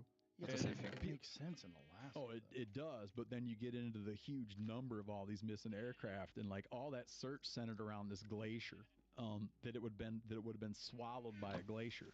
And we went to this other side. I like this this so much. military transport plane. We should years make ago more did go down the children. I want glacier, more. And the glacier I want swallowed more it, sheep. and I think it was like, I don't know, Need a 20 bigger some years sheep later, army. that glacier started to spit that plane out at the toe of the glacier. Way It more. Carried it. Need I way don't know more. what it is, 13 miles. And Under here, the ice, and then started I want to to make spit more out human farms. remains and plane parts. Oh, Every spring, the military goes to the foot of that glacier. this farm is not Every spring they bad, go but it's there. not the Or sorry, most every efficient. summer. They go to the toe 22. of that glacier. Yeah, And they're still I identifying. like this. They're still identifying. The thing I don't want to do, I want to remains build that are here a little moving bit out of more. that thing miles away from where that plane burrowed into that glacier. Aside from the congressman's plane crash in the 1970s, Alaska's glaciers have revealed other hidden No, aviation this is enough tragedies. space. On It March won't be 12, completely full. 1948, Northwest Orient Airlines flight 4422 crashed into Mount Sanford, Alaska, killing all I don't 30 like people the new on fish board. that you need The to do wreckage this. vanished into the Like that. glacier, buried for over 50 years. However, in 1999, as the glacier retreated, parts of the aircraft So my and human beautiful remains villagers. resurfaced, leading to the identification of at least one crew member. And on top of that glacier, we had got there after that. We flew over it in a helicopter. They don't want you landing there. But on top of that glacier is all this orange paint spots. They weren't working there anymore, but you can tell they were in there marking everything that you can see coming out of that as that glacier recedes. Wow. And they're marking all those pieces. So this other Just the glacier where overall like most of chests and that crafting search table, so focused for that it's Begich easier to Boggs make flight focused things. on this one glacier. But if you do the math on that glacier, had it gone Cha- into that cha- glacier da. where they had spent a ton of time looking like into a crevasse in that glacier, Yeah, also this, had it gone into that glacier, this, the glacier would have yeah, spit it okay. out by now. Because you can kind of track how much a glacier moves Okay, every let's year. short So spend now this it's kind one. of the idea that it was in Okay, that glacier fuck has no. been kind of put to rest. To wrap up this segment, Ranella tells Joe about his experience climbing down into the glacier's crevasses, and still Joe have is those completely two stunned. villagers. Here's what those crevasses look like. Some plunge as deep as 45 meters. While Vernon only went 30 feet down, one wrong step. He wouldn't be here talking about it on the Joe Rogan show. So we went there. We went down into some of those crevasses like that too. You climbed down into one of those things? Yeah, which is scary as That. because that stuff is alive, man. It's moving. I mean, not like literally alive, but it's like groaning and moving. Yeah, we went down and back down to one of those. What does it sound like? You know, it was pretty quiet that day. It was actually more peaceful there because you know how much all that cold air from that ice generates so much wind. Mm-hmm. We land this helicopter there, and the wind's howling. And I don't know much about aviation. I mean, I use it a lot, but the wind's so bad. I was asking the guy, at what point do you risk that your helicopter's gonna blow off the glacier? And a couple minutes later, he's a very experienced pilot, but a couple minutes later, like he winds up tethering down his helicopter because he's like, now you're like fucking with my head. So he tethers down his helicopter on these ice screws, you know, to like make sure the helicopter doesn't slide and go down into a crevasse. And then you know, I was with a very experienced ice climber, but harness up make it and beautiful kick your way down. stone. But anyways, it's like it's like And so that's loud. also mine. You hear a lot of the, you know, the noise of all that ice moving because it's moving all those rocks and everything. It just it pulverizes stuff, as you see with that aircraft. But when you drop down in that crevasse and go down that sucker, that's not the right it gets like unbelievably calm, real calm. How far did you go down? No, it's not that far, probably 30 feet. That's far enough. Oh, it's far enough for sure. It's unnerving. It's unnerving. But it's like for me just hearing you I remember you telling me about your you know that chamber you like to go into. Yeah. Yeah, it's not quite like that, but it's like you just all of a sudden are like, but you're also in there just thinking like how you could get smashed. Oh, just obliterated. Up next, Casey and Kelly Means reveal to That's Joe great. Rogan how the American food and healthcare system were hijacked, first by the Rockefeller Foundation in the early 90s, then by Big Still Tobacco in the mining. late 90s. They're They beautiful expose how things. these industries reshaped medicine and food, fueling the modern surge in chronic illnesses. This is a conversation from episode number 2210. Because I want to make a little base here would be years ago. pretty It's cool. just like this sounds conspiratorial. Some And little just like beginner what base. actually happened, and there's a couple like really important dates that happened that are historical that I think like set this structure really intentionally. The first was 1909, the Flexner Report. So literally, John D. Rockefeller's personal lawyer wrote the report for Congress that basically set the standard that's the standard today for medical education, and it literally says in the binding guidelines that holistic health and nutrition and anything about interconnectors of the body is pseudoscience. It says we need to name the condition and cut it out or prescribe it. And what year is this? 1909. So they're still going by the recommendations of 1909. We still follow the Flexner report. Some a policy. I mean, and we so could get crazy. the policies, but like rescinding the Flexner report and having updated scientific education and That's standard so of care dumb. guidelines based on what we've learned since 1909 about the majesty of the interconnectedness of our body is a really good first start, because we're binded under a law, just demonstrably, just like, again, not conspiratorial. John D. Rockefeller's personal lawyer wrote this report. Why? Because John D. Rockefeller is the father of the pharmaceutical industry and created pharmaceuticals from byproducts of oil production, and was the first investor into Johns Hopkins and other major it's medical schools, lightning. University of Chicago, and started the modern education program for health. There were some big issues in the I have health. It was some the Wild stack of West, this. but he created Johns Hopkins. I'm and the actually gonna standard take of a little bit more residency wood. training as a way to silo diseases very intentionally, and then prescribe his products and interventions I know I'm gonna as make the iron top from. pharmaceutical maker. I'm and the selling medical iron schools that he anyways. created were Not basically as a distribution it's system not as to good him. as selling Rockefeller's sticks. Flexner If you have report was a infinite of complete it. takeover of the healthcare industry. Wow. Backed by massive funding, it discredited No. any medical No. school No. that didn't prioritize pharmaceuticals and I see surgery. this. I can see it. Homeopathy, herbal medicine, and can see naturopathy it. were all labeled as quackery, That's and sleep. schools that refused to comply were forced to shut down.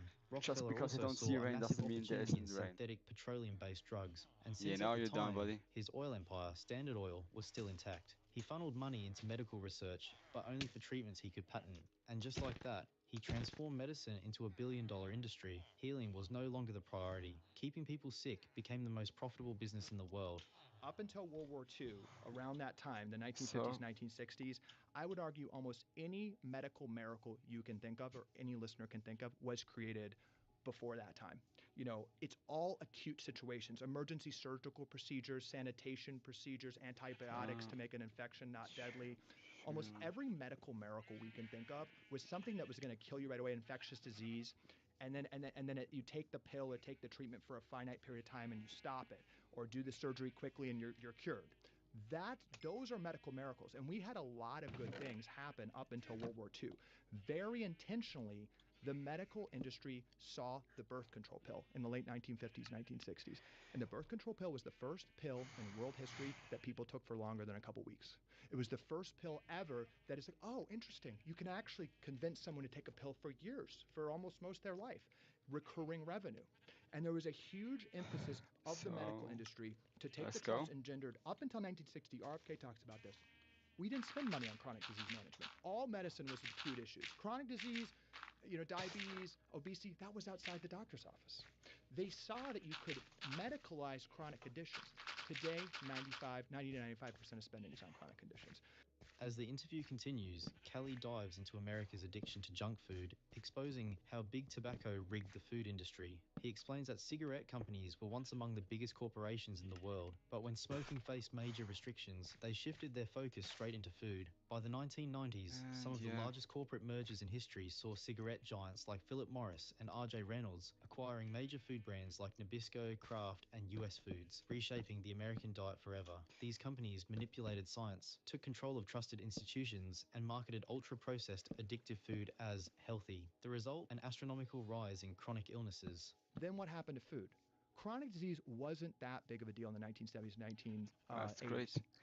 You look at the graph. You look at the graph of all chronic This is going to be the Chinese farming area. Sharp turn in the 1980s. Cobblestone. It's literally almost to the year. Pretty much everything out of this stone. It's not going to be beautiful. It's not going to be great. It's just going to be a Chinese farming area.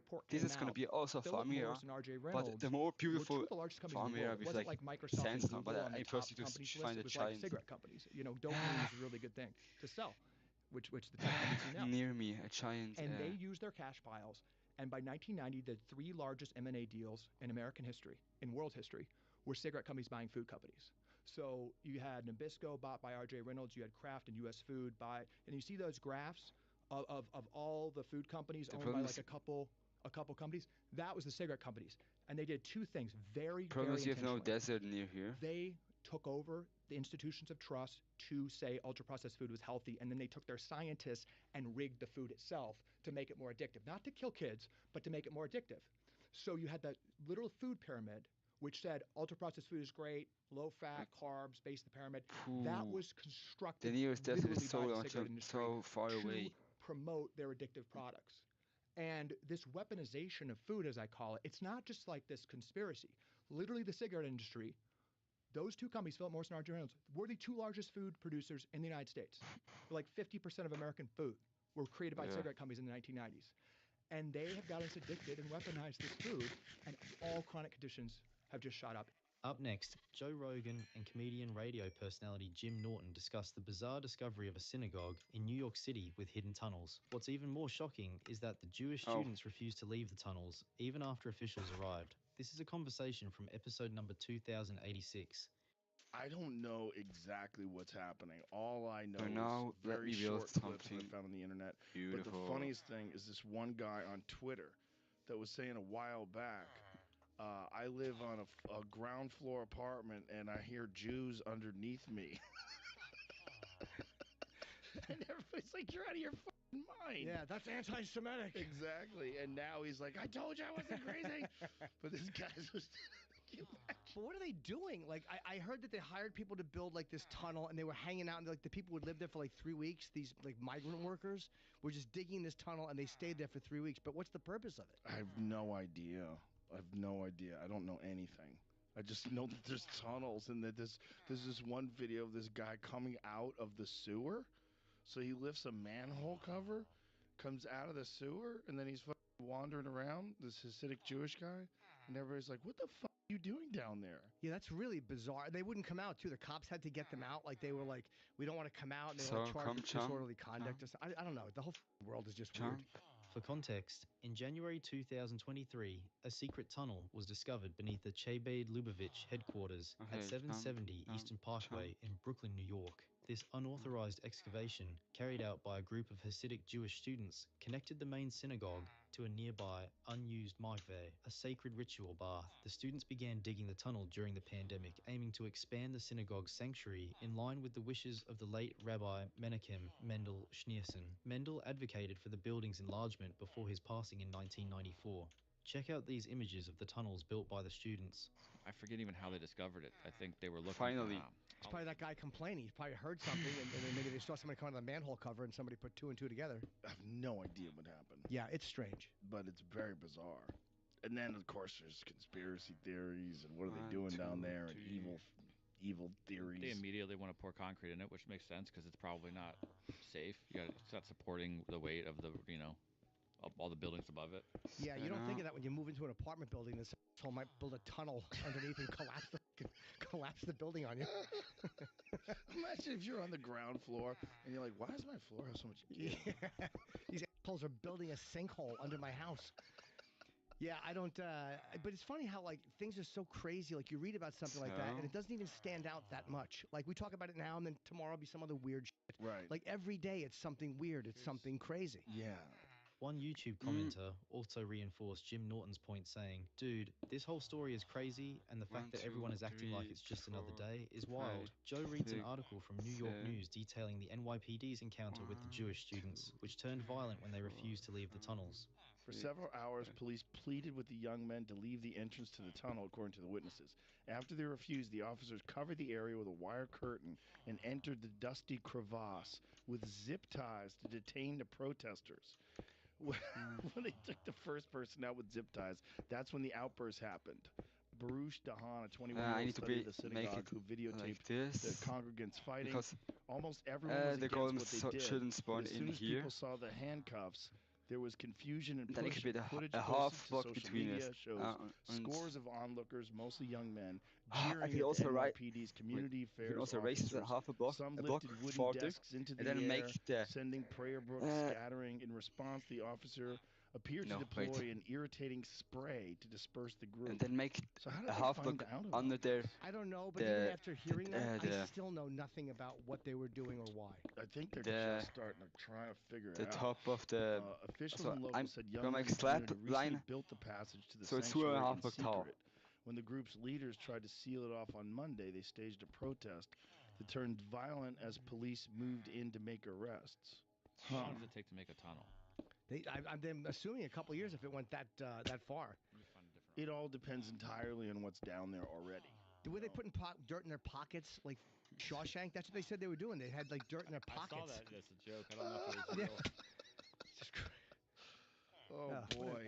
Up next, Brian Greene presents Joe Rogan with two possible explanations for the question, what happened before the Big Bang? This is a conversation from episode number 1428. Here's the thing that I've always wanted to ask someone like you. What do you think was happening before the Big Bang? Yeah, it's a deep question and a subtle one, and there's sort of two ways that I like to think about that question. One is it could be that the Big Bang was an interesting event, but not the first event in the totality of reality. It could have been the first event that sparked the expansion of our part of space. But it could be that there's a grander realm of space within which we sit as a small part, and that grander realm may have been here for a far longer period of time. It may have experienced its own Big Bangs, maybe a collection of Big Bangs that may extend infinitely far into the past.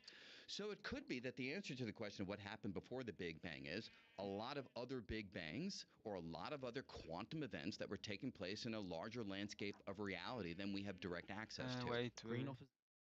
Ja? Ja, waar heb ik geloofd?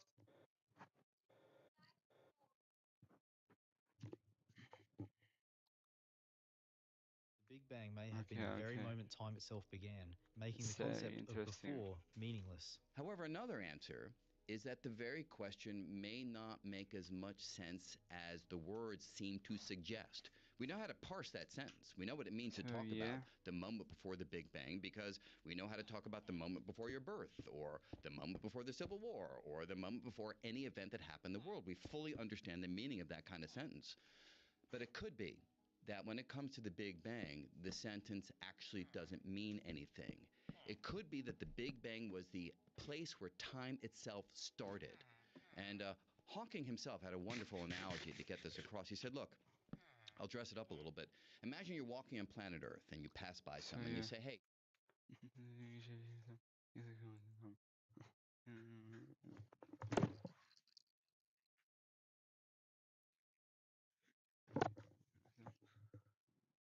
there and say, hey, how do I go So, yeah. further north? They look at you and say, whoa, that question doesn't mean anything because this is where north begins. There's no notion of going further north than the North Pole. And it could be that that spatial metaphor applies to So, time. Talk about a yeah. billion years ago or 10 billion years ago, but if you go to 13.8 billion years ago, the Big Bang, that may be where time started. And you Maybe can't go how should I further make the back in structure better? time than the very origin of time itself. Stunned by the explanation, Joe questions why time would have a beginning. In response, Brian suggests that time might be an emergent property of reality, similar to temperature, which arises from the motion of particles. Brian further explains that just as a single molecule cannot have a temperature, time may only exist when matter is arranged in a specific way. That freaks me out. Yeah. See, that's one that And it gets in your head. they're Well, what do you mean down. beginning of time? Yeah. Why would time have a beginning? Good. And it could be that time is an emergent quality of reality. I give you an analogy, boy. What I mean by that is we all know what temperature means intuitively. Something's hot, you feel it. Something's cold, you feel it. Your body understands those concepts. What physics has done is it's gone deeper into the concept of temperature and revealed that it That's is right. nothing but the average motion of the particles making up the environment. So if the molecules are moving really quickly, you've got a hot environment. If the molecules are really moving slowly, it's a cold environment. And they So also need some. temperature emerges from the motion of particles. So if you have like one particle, you can't really talk about it being hot or cold because you need a conglomerate. You need an agglomeration of particles to be able to talk about their average motion. And in that sense, temperature is this emergent idea that rests upon more fundamental ideas, the molecules and atoms that make up reality. Maybe that's true of time. Maybe time as we know it is a property that only makes sense in certain environments when there's enough stuff Yeah. arranged in the right patterns. But fundamentally, maybe there are atoms or molecules of time which, when That's not great. arranged in the form that we are familiar with, don't yield time as we know it. Time itself may be a quality of the world that exists here in this environment, but doesn't even apply in other environments that are configured radically differently. Whoa, that's a heavy one. Yeah. That's a heavy one. Up next, Joe Rogan and Tony Hinchcliffe discuss an infamous case of chimpanzee jealousy, leading to violence when a man brought cake for his pet chimp at an animal shelter, but not for the others. This is a conversation from episode number 1563. Yeah, it does look good. Yeah, there's a No, it famous doesn't really story look good, of this but guy it's who had okay. a pet chimp, and then the thing about chimps is you can keep them when they're young, and then they get older, and it's like a man, but a man that's 5 times stronger than you, and like, why is he going to listen to you? He's not going to listen to you. So I think he started biting off fingers. It's one of the things that chimps do. When chimps get mad at you, they bite off your finger. Yeah, just to let you know they're the boss. Like, they don't give a fuck if you're injured. They have no remorse, right? And they're intelligent. So you have this thing that's not a dog. It's not a person. It's this weird in-between thing. It's an animal, but it's also intelligent. And so when you do something for someone else, but you don't do something for them, they get rage, like horrific rage. Studies show that chimpanzees often display aggression, attention-seeking behavior, possessiveness, and vocal or physical outbursts, such as screaming, throwing objects, or even attacking when expressing jealousy. And in this story, it was no different. So this guy gets rid of this chimp, brings it to a no. shelter. The shelter takes it in, and he goes to visit it every year. And the chimp goes to see him like, oh, my friend, I miss you. Why can't I come home? But he can't come home ever because he would just take over the house, right? Because he's a grown chimp. They don't castrate chimps the way they castrate dogs. Like when you castrate a dog, like everybody, it's standard. People think it's good. Oh, did you get your dog neutered? Yeah, I did. And like you want your dog to have no testosterone. You want your dog to have no balls. But then it becomes a different thing. Then it's like tired and like like have you ever seen a dog get snipped? I had one of my dogs get snipped when it was 5 years old. He was just too aggressive. And so someone talked me into it. And then when I got him snipped, all of a sudden he was just tired all the time. He was lazy. And I realized, like, oh, he didn't have any testosterone anymore. It's all gone. I'm like, wow. Like, so the dog's a different dog now. So you can't do that to chimps. For whatever reason, you can't do that to chimps. You can't neuter a chimp. Mm-mm. So this guy goes to visit the chimp, and he brings a birthday cake. Happy birthday, Oh, buddy. no. And the other chimps that are in cages right next to it are like, this motherfucker didn't bring me a cake? I can't believe this shit. So they figure out a way to get out. And they got out and they attacked the man and they tore him apart. They tore his face off. They tore his dick off. They tore his feet off.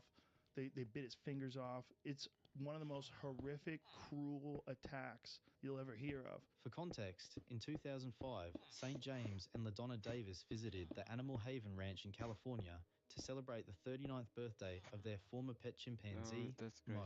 While they were presenting Mo with a birthday cake, two other chimpanzees, Buddy and Ollie, escaped from their enclosures and attacked the couple. While LaDonna sustained injuries to her hand, St. James suffered severe injuries, including the loss of facial features, fingers, and a foot. The sanctuary owner's son-in-law eventually intervened, killing both chimpanzees to stop the attack. Because they did it to try to take away from him the things he wants and needs. Like chimps recognize you need your fingers in order to do things. You need your face in order to see. You need your dick in order to fuck. So that's the things they go after. Fucking assholes. They don't just try to kill you. They try to take away what it means to be a human. So if you try to hide your hands, they'll pull your hands away from and open them up and bite them off like crazy with a rage-filled look in their eye. And they don't communicate with language, so they only have this sense in their head of what's fair and what's not fair and what you've done to them. So if you do something that makes them jealous, they think immediately you've done something bad to them. They don't think that, no, I just gave my friend a cake. You made them feel bad, so it's you. You made them feel bad, so they go right after you. Take a look at an image of Saint James's face after the chimpanzee attack. Horrific, isn't it? To conclude the section, the two discuss how a chimpanzee's intelligence makes take this captivity away. just as frustrating for them as it would be for humans. Chimpanzees are naturally active and constantly on the move, but when confined to a cage, their frustration builds up, often turning into rage. So if he would have brought pieces of cake and given them to all the chimps in all the cages, They would all be happy. Right. Yeah, but they're also angry that they're captive. So when they get captive, look, being captive for a chimp is probably a similar feeling as to what it would be to be captive as a person, right? If you see a chimp at the zoo, and you're in this big containment, and they have all these monkey bars and stuff they could hang on, but there's a bunch of people staring at them. Like It's all great. day long, people are Tower staring at you looks through not glass, and there's a good, ceiling, but like there's it a should net get over Iron the top, Tom so you can't anyways. go over the top, and there's fences, and you're just like, fuck. Every day is boring. Nothing happens. Nothing happens every day. There's no lions. There's no fruit to go pick. There's no places to go journey to explore. Like chimps travel around, man. They don't just sit in one particular 100-yard area for the rest of their life. And it's not even 100 yards, right? Up next, Ryan Graves recounts a series of unexplained aerial encounters witnessed by a squadron of pilots. At first, the unidentified objects appeared on sensors but disappeared when pilots attempted to approach. This pattern continued for weeks until a near collision forced them to take the threat seriously. This is a conversation from episode number 2244. Okay. It would tell us exactly where to look, and boom, we'd come right past this object, and there'd be nothing there. We'd circle back around and then pick it back up on our sensors. It would be slightly displaced, but that was kind of the status quo for a few weeks until we had a near miss with one of these objects right at the entrance to our working areas. The pilot came back, canceled the flight, had a look of shock on his face, and described as a dark gray or a black cube inside of a clear sphere. And once that happened, we kind of had to come together as a squadron with the safety officer in our squadron and say, hey, okay, what's going on? This has kind of been rumor and conjecture, but we almost had a near miss here, almost lost an aircraft. Let's gather as much information as we can. As it how I'm turned gonna out, make there this. were 4 other near misses that had occurred in the past month that pilots were too uncomfortable to even report.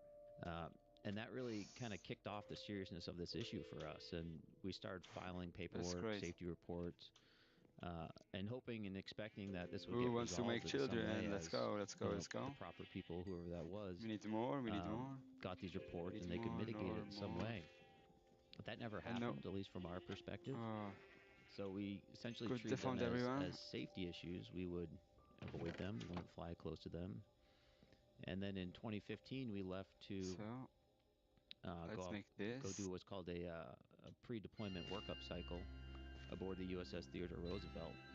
So we train like we play. We get the whole air wing there, 30 jets, 40 jets, and we're doing these very complex missions. And there were a lot of objects down there as well. They either followed us down there or they were already there.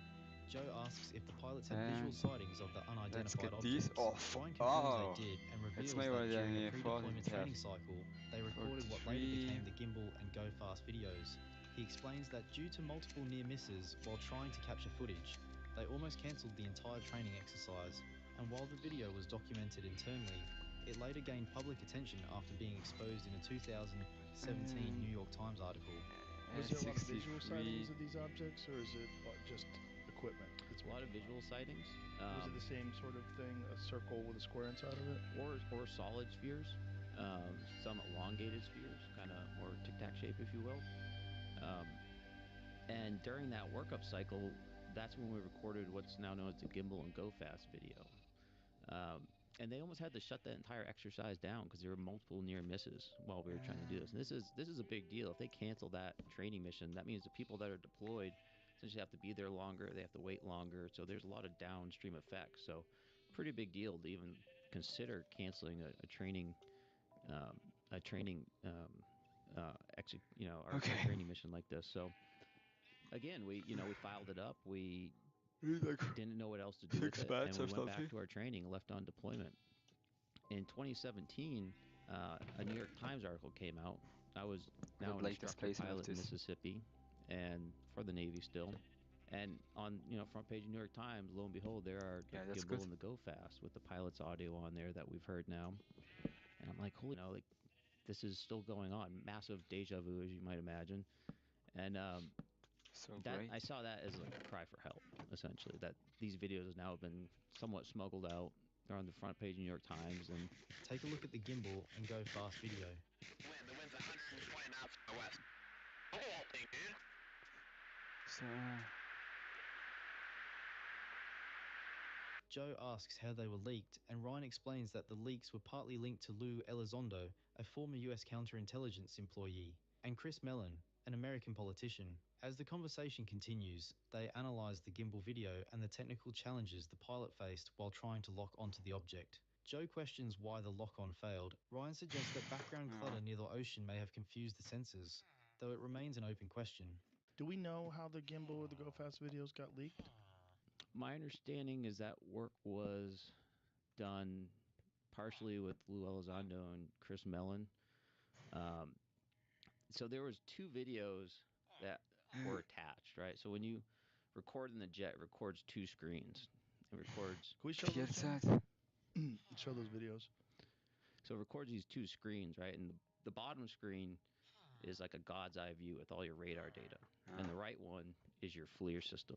And when you watch that in the briefing room after, they're stitched together, like side by side. What? And that, that's what I saw, and that's how I built my understanding of this situation. There it is. So with the crosshairs, is that they're trying to lock in on it? So now they've locked in on it, right? Yeah, they weren't able to gain a lock in their air-to-air mode, so they actually had to degrade down to an air-to-surface mode, kind of a manual locking mode, and that's that box that you see. What is the difference? Like, the air-to-air mode should essentially be looking exactly where the radar is dropping them off and should automatically lock on it. But in the method that you're seeing here, the pilot's manually slewing the sensor. This is kind of like a last-ditch effort to get it. And he's like restarting it, and that's why the box keeps getting bigger, and it's getting smaller. It's not capturing it. What would be the difficulty? Like, why is it difficult to lock on? We don't know.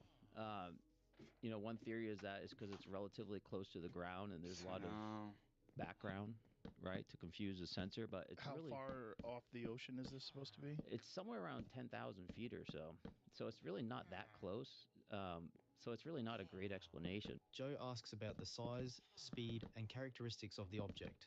Ryan explains that no official size estimates exist since pilots were 5 miles away, making real-time assessment challenging. Regarding speed, Ryan states that the object moved at 120 knots against the wind, an unexpectedly slow pace for a conventional aircraft. This suggests it does not rely on traditional aerodynamics to stay in motion. Now, what do they estimate the size of this thing to be? I don't know if anyone has estimated a size, to be honest. It's hard, from the pilot's perspective, they're not going to be able to make a real-time assessment of the size. Because how far above this thing are they? Well, they're about 5 miles away or so. We're in white hot, so objects that are white are hotter objects than the background. I've used infrared binoculars before. It's pretty cool. You can see like raccoons and. That's showing us that it's cooler than the surrounding environment for whatever reason. Which is very bizarre for something that's moving 170 whatever miles an hour. Yeah, and just to be clear, the 170 doesn't represent its like raw speed. And would this be similar to what you would see if you saw a jet that was flying? No. I mean, we've seen thousands of aircraft like that. But I mean, in terms of the signature that it gives off with the temperature, or would you be able to see a visible means of propulsion that would be accentuated? Yeah, you would see the exhaust coming out of the back. You'd be able to see the skin of the aircraft itself. So I'd like to give the all of them sensor's not chops. great, but it's good enough where you can break out some pretty good detail on a jet. They probably don't like a jet. even need chops Right. for the go. Well, this definitely doesn't look like a jet. It kind of looks like a flying saucer, and then it turns sideways, which is really weird. Is there anything on that shows the speed? On the bottom left, you see 242 knots. That's how fast the aircraft that is. So I don't know if this is tall enough. I just hope. The pilots do talk about how it's going 120. Yeah,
60.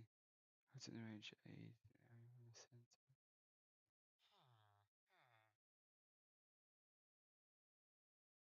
Okay, I did it right. It should be 1, 2, 3, 4, 5. Yeah, it should be right here. I should have done it right. And what I need from you, I need a farmer. Actually need both of you guys to be farmers for me.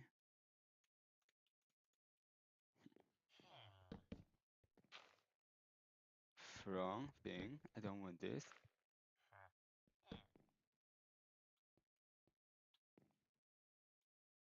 Good. Both of you are valid. Now make the render session a bit higher, so you guys stay loaded in the time I'm going away. They're probably anyways not gonna fall out, but I'm just gonna test this now. Or I'm gonna test it. I really wanna know. But I'm very happy to now with my farm and everything. Did a great job. I make the fight bigger. I help the villagers and so on. And the thing I still need are emeralds. Just let's take 31 with me. I should always have emeralds in my inventory, especially if I want to make a really big amount of mining. Okay, one is exactly by the stair. I see him. I see this guy. Let's 20 knots against the wind. And in my recollection, it was going at a relatively slow speed for a fighter aircraft, around 100 knots or so at those speeds, from looking at the radar data itself. So, as far as you know, we don't have anything that moves like that. No. Up next, Joe Rogan and Jimmy Carr discuss how industries can rise and fall overnight, comparing whaling and horse-drawn transport to modern technological shifts. Carr also argues that the US should prioritize ending modern slavery rather than pursuing natural resources, which history suggests may become irrelevant in the future. This is a conversation from episode number 2045. Look at North Korea. Mm-hmm. If you want to see the best example. If you want to see a state where, I mean, we have very little news from there. Very few people get out, but the ones that do, it's horrific. In George Orwell's 1984, it's happening right now. Somewhere. And we're not. Yeah. I mean, I kind of thought that was like an interesting idea on America's original sin is slavery, and there's no way to change the past.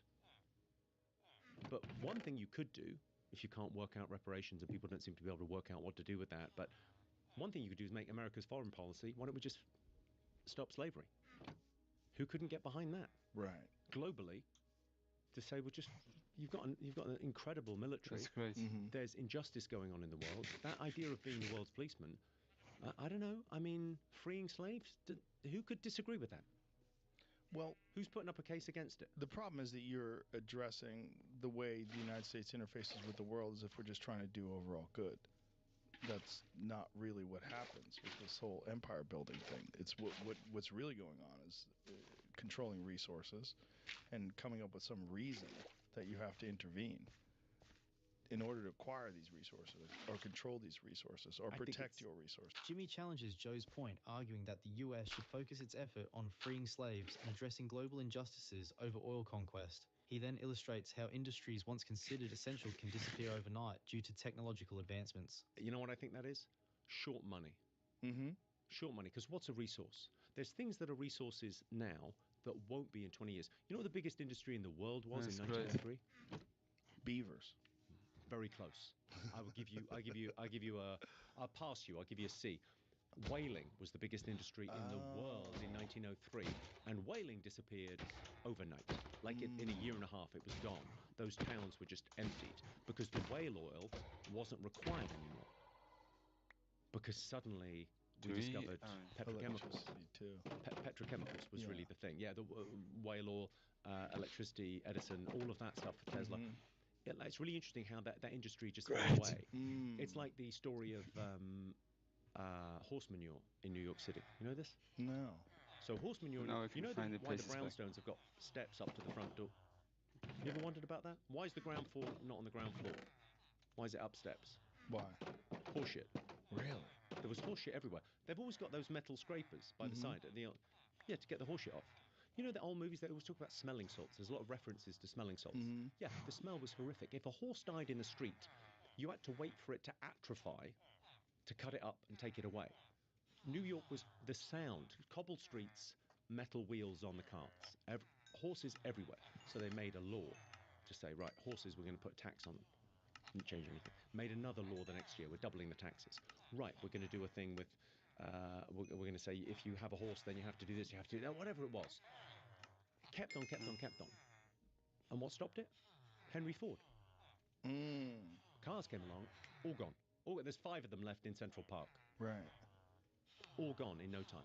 Whaling disappeared over the night. Up next, Joe Rogan, Yanis Pevers, and Chris DiStefano dive into the shocking discovery of a new human species found in China, known as Dragon Man.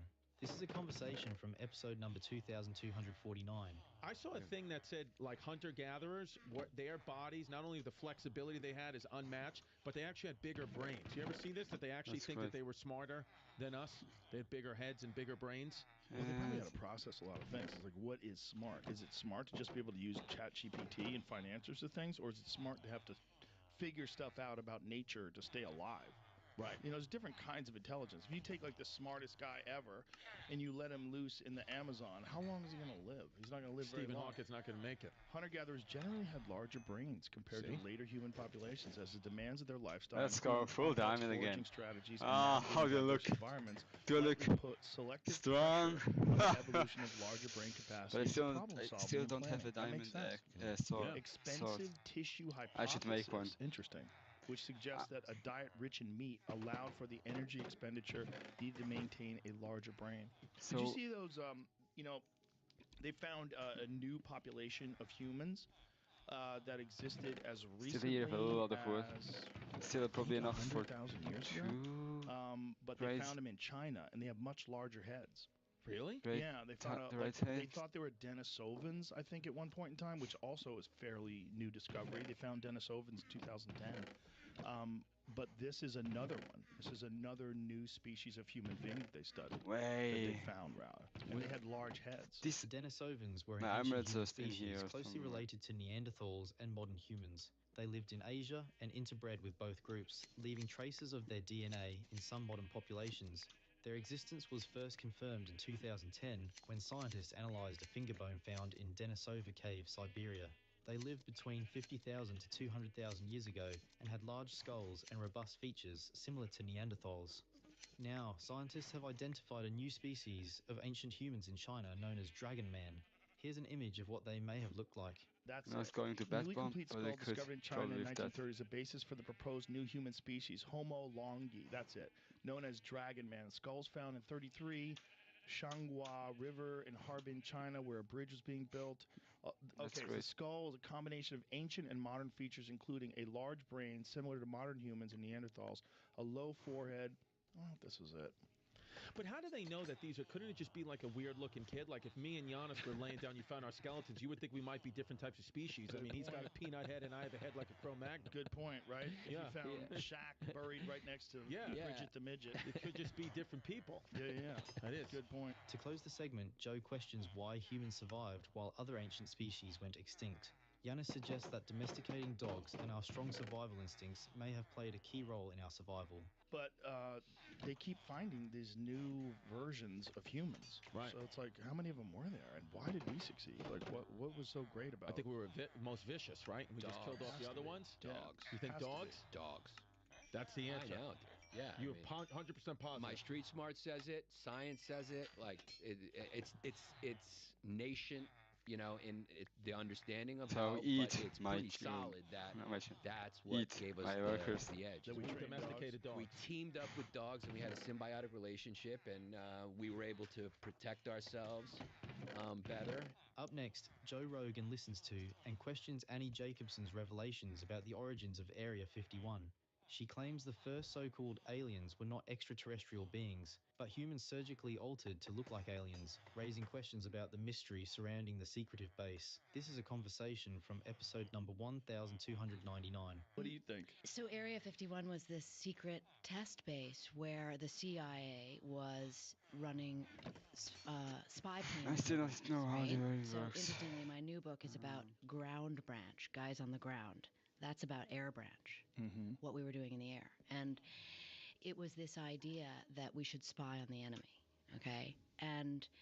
But if you go back in time, why Area 51 really started, you learn that it was a base hidden inside of a base, nuclear weapons, and it was all about beating Stalin at his black propaganda campaign.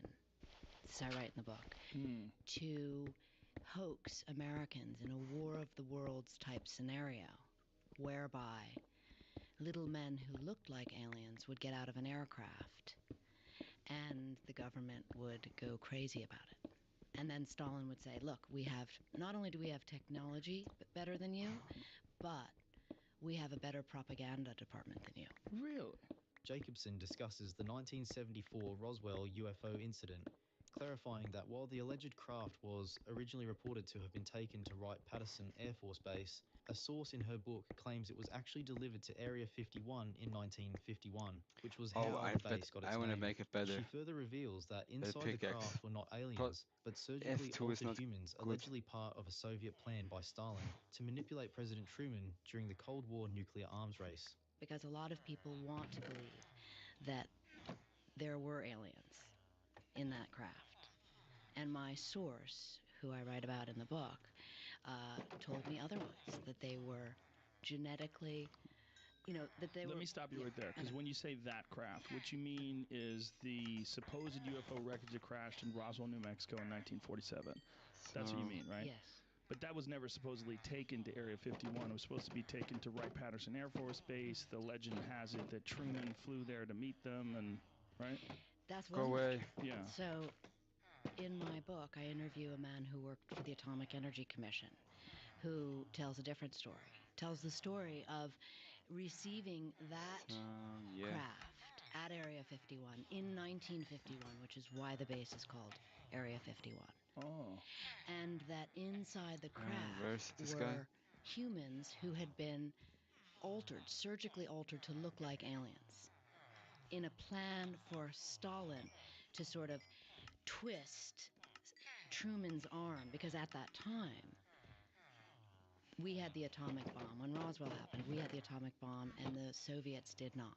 Skeptical, Joe questions Jacobson on the reliability of a single source. Jacobson explains that while conspiracy theorists dismiss the idea, insisting aliens were involved, she claims to have interviewed 79 CIA officials, Air Force personnel, spy pilots, and engineers to support her findings. But how reliable is this source? This is a very incendiary idea to rely upon one individual's recollection of it. Which is why the book went through the roof in terms of people being upset about it. I mean, were they? Yeah, oh my God, I interviewed 79 CIA guys, Air Force guys, spy pilots, engineers. I mean, who's mad at you? The conspiracy theorists were mad at me because they said this woman is bananas.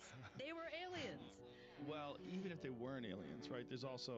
There's accounts that it was some sort of a test vehicle and that there were actually just dummies inside there, crash test dummies that they used. There's been a bunch of different versions of it. Oh, and But I the don't most even compelling have. I'm so version dumb. of I the don't even Area have an 51 alien myth to me is Bob Lazar. Did you get into that? Yeah, he plays a huge role. Oh, guys, come on. I mean, before Bob Lazar went public, no one even knew about Area 51. People knew. It was common folklore, but there was no definitive proof that there was something going on over there other than some weird VHS footage of things flying around in the desert that seemed to be behaving in a way that modern aircrafts are not totally capable of. Up next, Joe Rogan and Steven Rinella explore the mysteries of the Great Lakes. They discuss the thousands of ships lost beneath the waters and the failed expeditions to recover some of the most legendary wrecks. This is a conversation from episode number 2258. So what is the idea of the show? It's like outdoor wilderness mysteries, outdoor mysteries, and we do some things that are decades old. We do some things that are centuries old.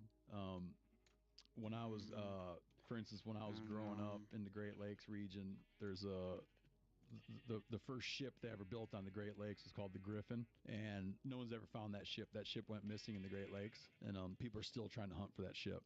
It's kind of like, it's regarded as the holy grail of Great Lakes shipwrecks. There's still people actively searching for it. We did one on Donner Party. What's in the ship that they're trying to get? It would be gone now. It was full of beaver pelts. It was full of about like 6 tons of beaver pelts. And there's all these different theories about that the crew mutinied, whatever. But there's a guy, this dude named Steve Liebert, who came out of like naval intelligence, the naval intelligence world. And this guy named Steve Liebert is the latest, has the latest claim of having found the Griffin. So I went and dove. It looks so cool. That site. To It check looks so out his cool. I claim love of it. having identified this ship.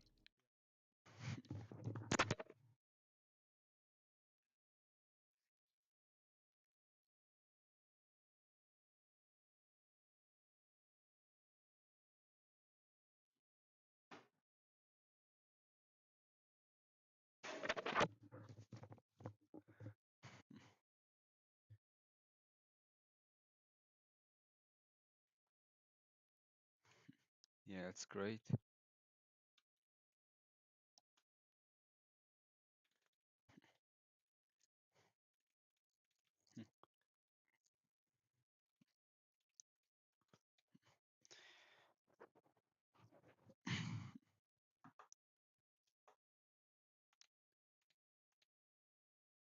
I know.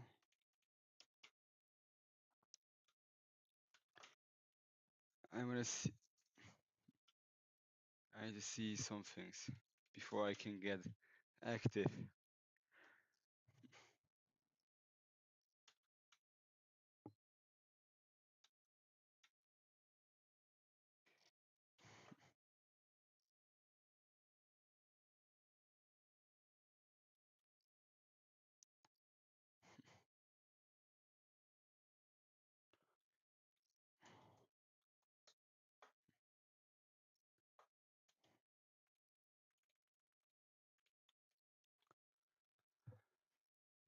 Boom.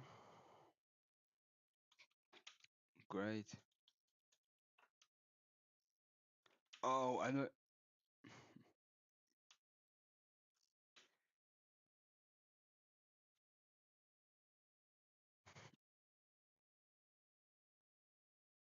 I want to see if there are more villagers, because I hope there are. Because I need a lot of them.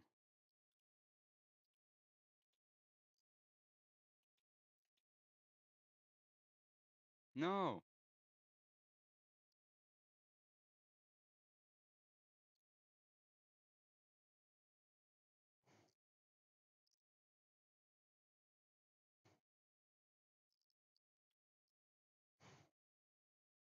Make children, guys. I need some.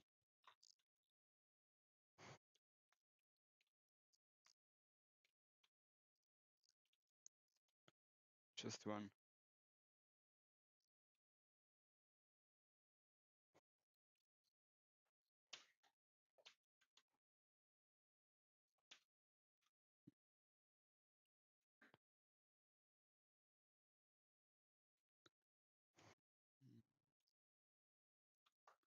So yeah.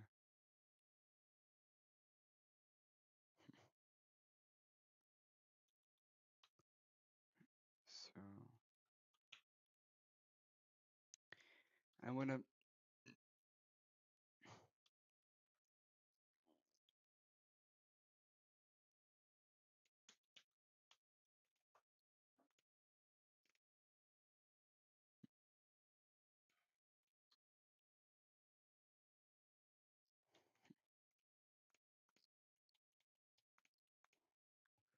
Uh,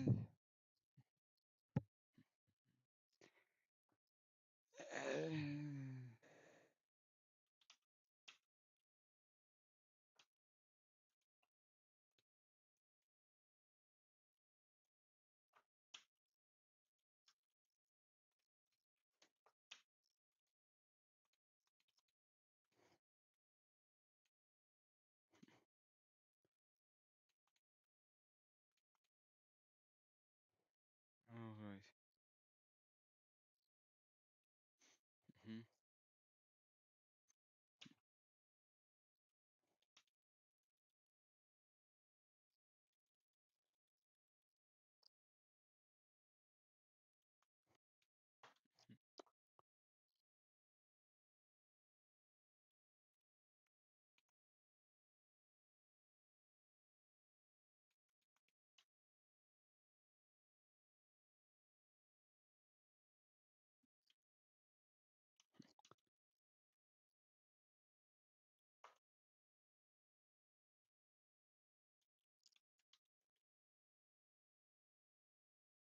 You cannot jump out here.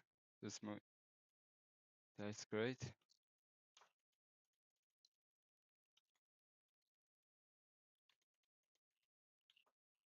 Or have the perfect amount.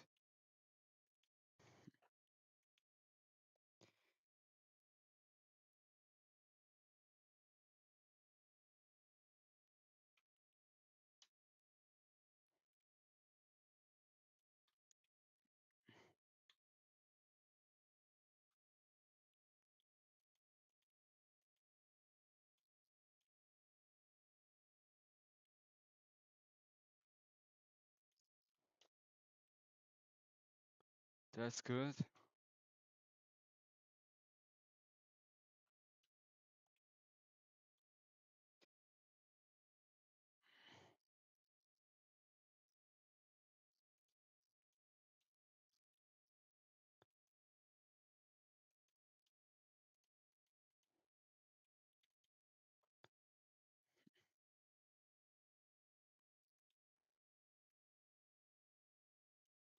Uh,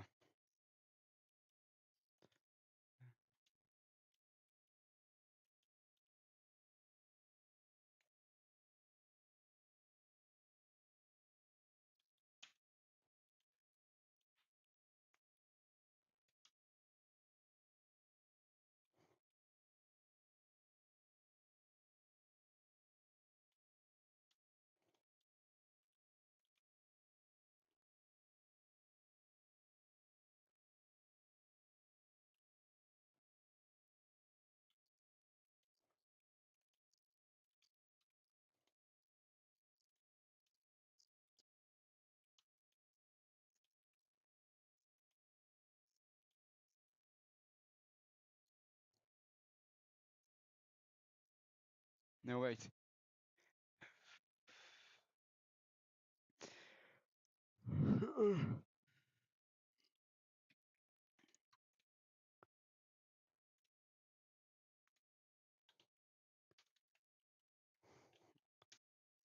Yeah.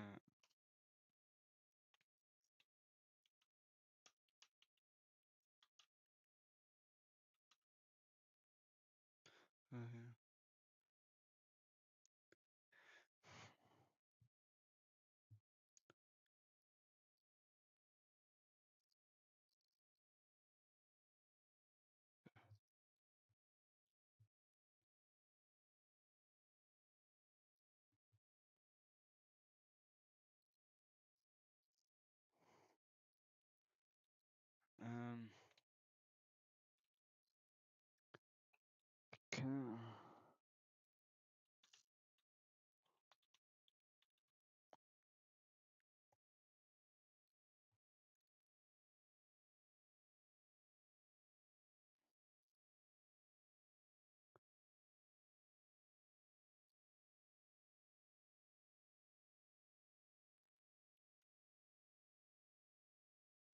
okay.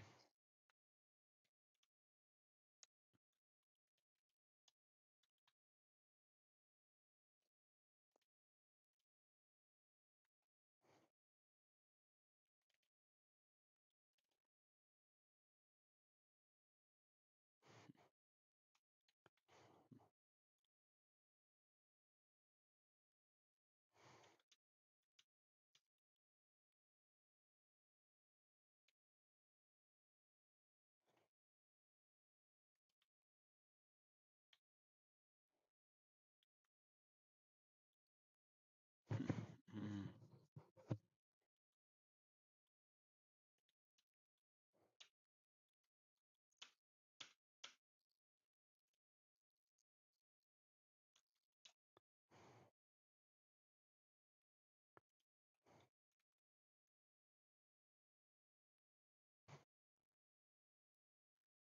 So,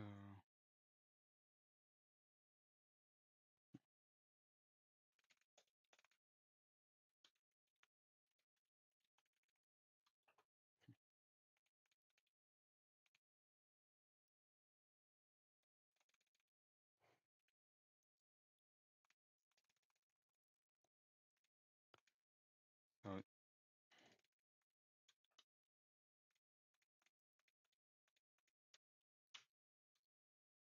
I have some good ideas.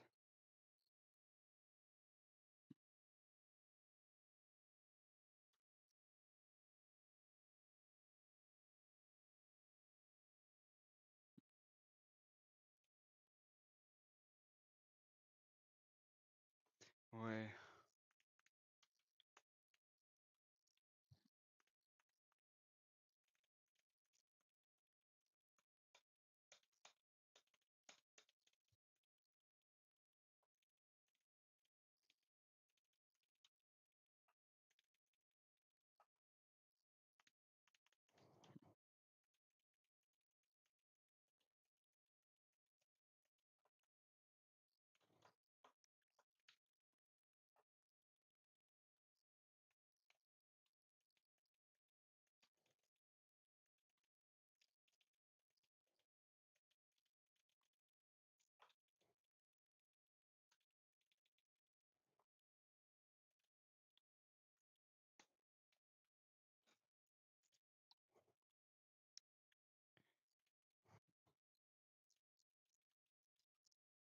Uh,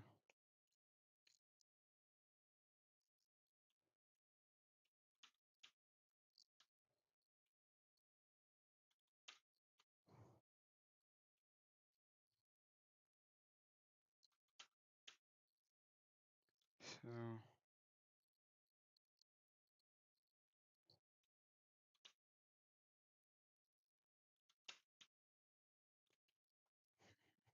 so it's great. Yeah.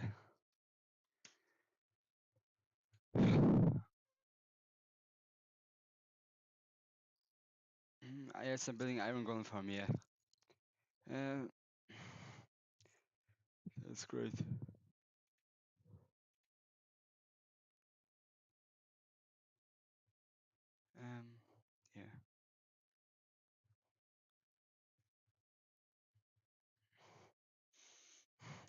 So all I wanna see is I wanna see an iron golem farm.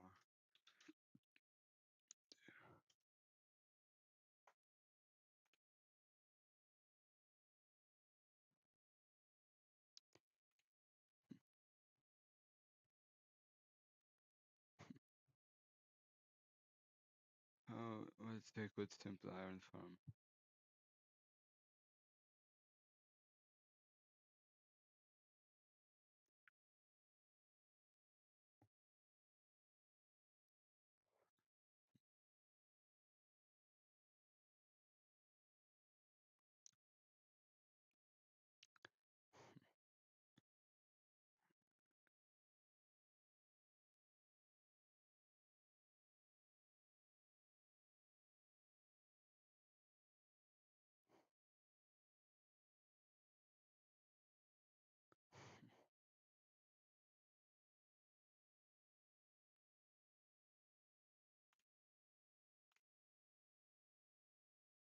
Okay.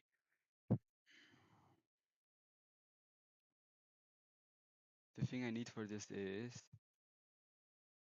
I need lava, which I have, and I need some science. Then we're gonna see if this actually works. And I already have a hopper. I should probably make some more hoppers, right?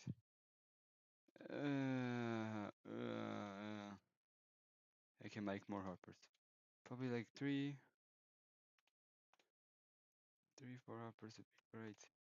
I feel like I always have not enough chests.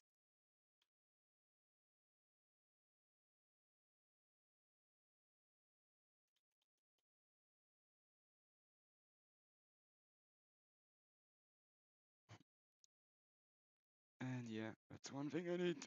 And I have science in here. I'm sure I have no science. I still have science in here. But I would love an idea. Everything would go so much faster. Okay, I probably should go to the end. But the thing is, I died the last 2 times. I wanna be stacked this time. I'm gonna full prod for some shit. Full prod 4. No. Did a creeper explode there? Because what the ugly hole. Hot stuff. Yeah.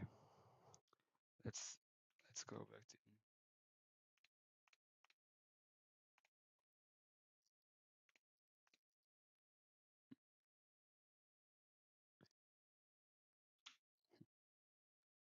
That's right.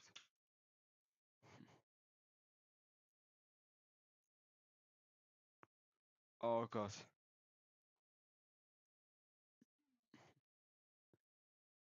Can these 2 guys not just make some children?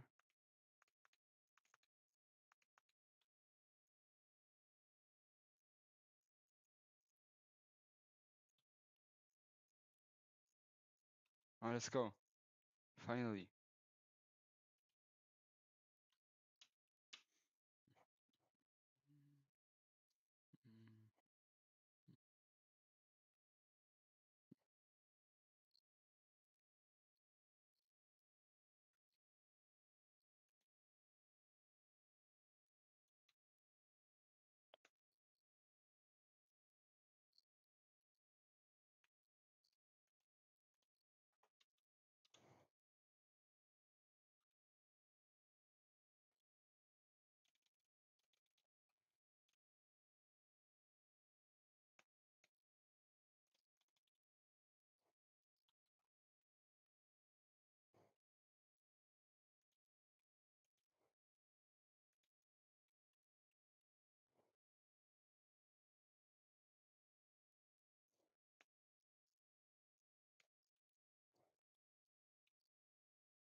So yeah.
What the fuck?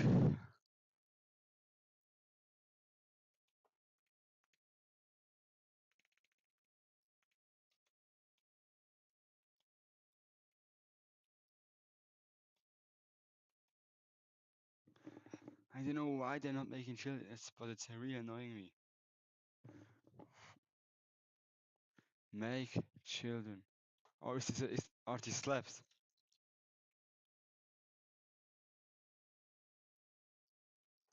No, they aren't.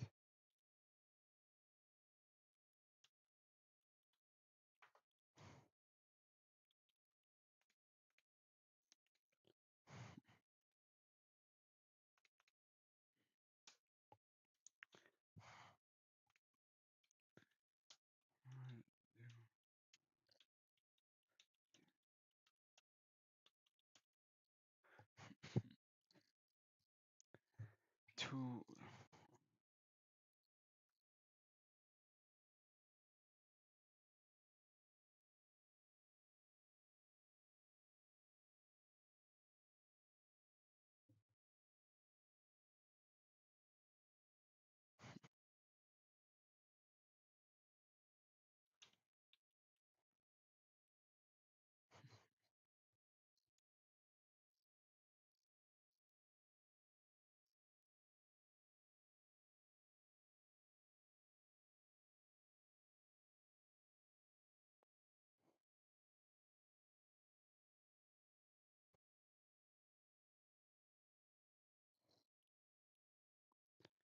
Okay. To make the villager willing to breed, I just need to throw more food. That should be here. More bread. You also want to trade with it? Yeah. You too? I don't need to buy bread. See? Both of you should be now willing to make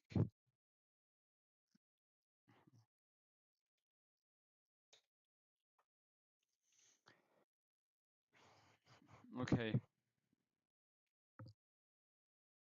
I was wondering if I can get in. Vex, what's up? Thanks for the subbing. I was wondering if I can get one back. A sub. I look at your channel. What's your best content, man? I bought a rare Fortnite account on eBay. OG skin. Okay, crazy. Yeah. Yeah. Pretty good. Pretty cool. Let's see something else you did. Let's go. That's your best video? Okay. Let's short watch it.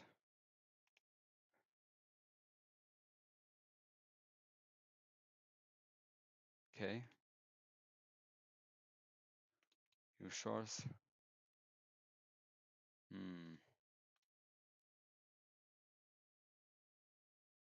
Oh, you did edit. Yeah, edits are great.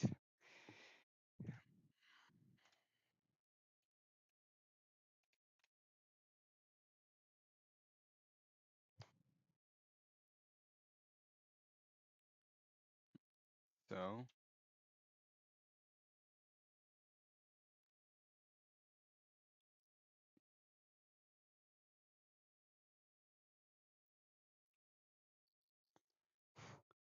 Make children, mates, please. Maybe one to your job.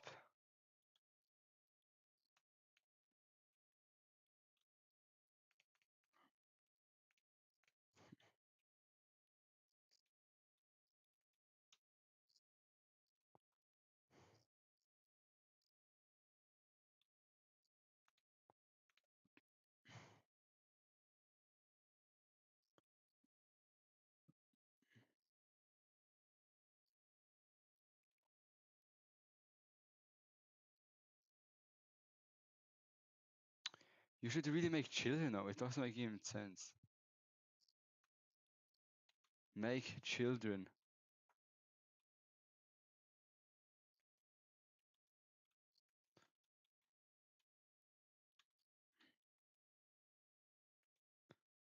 Make children, guys.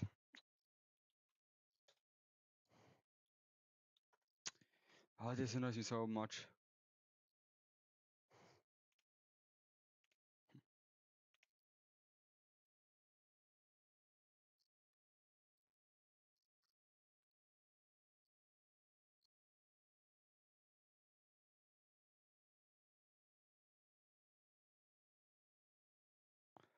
Oh, it needs 2 blocks above the bed.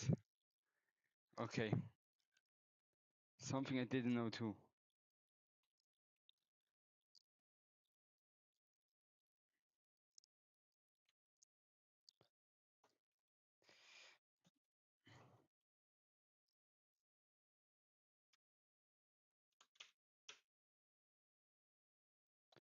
Okay.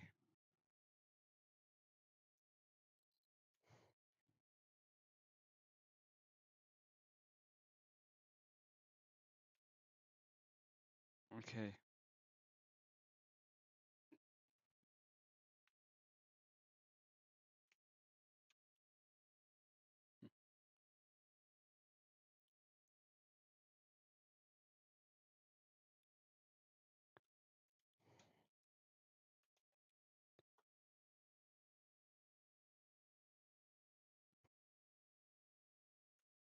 Yeah.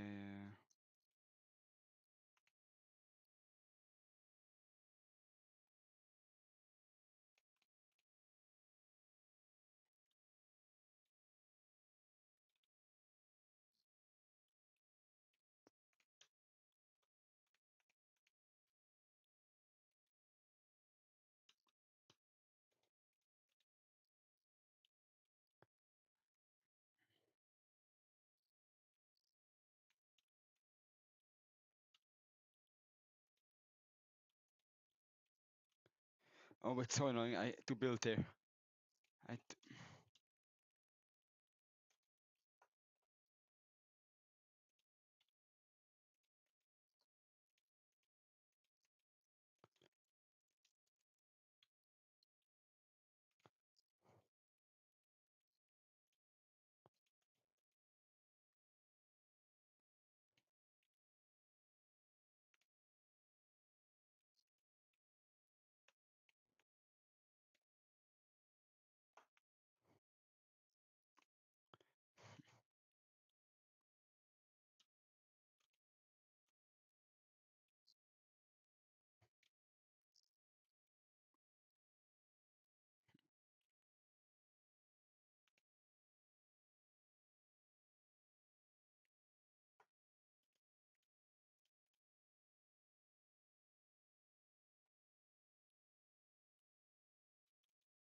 So beautiful.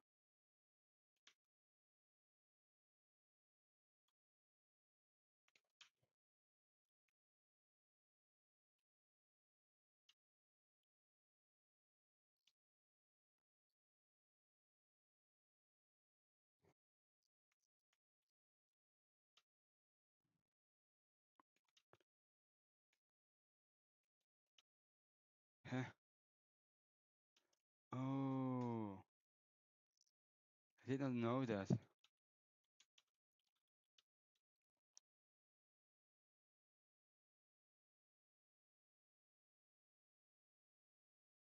Yeah, okay.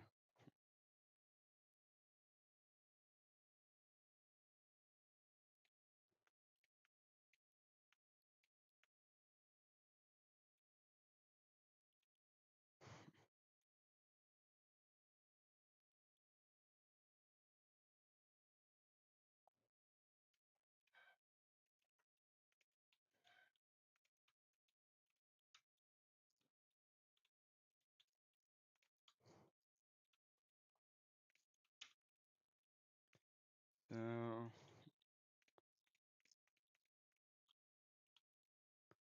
no, you have enough space. I now have no emeralds.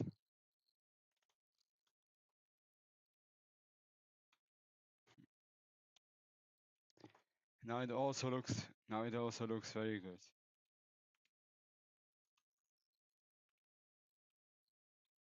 Both you make children now.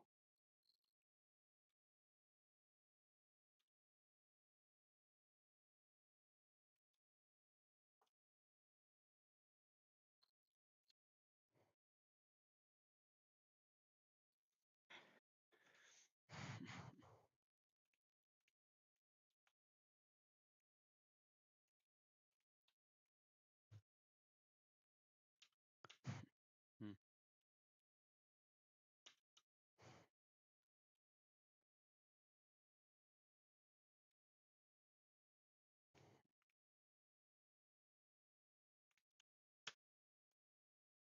Great.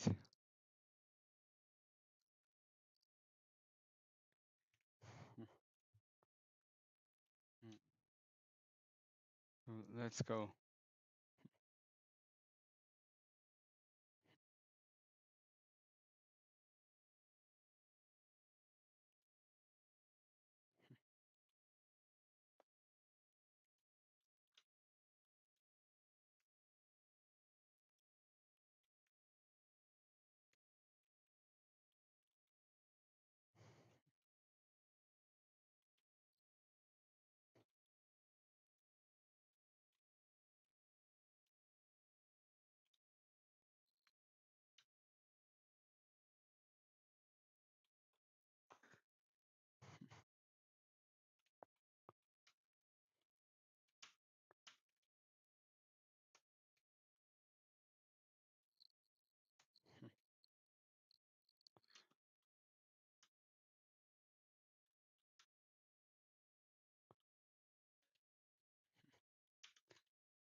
So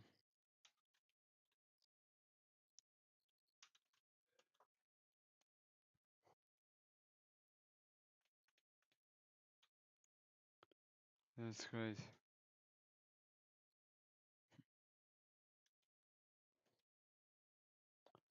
Oh, let's go. Take bread. Make more children. And give me more iron. You too.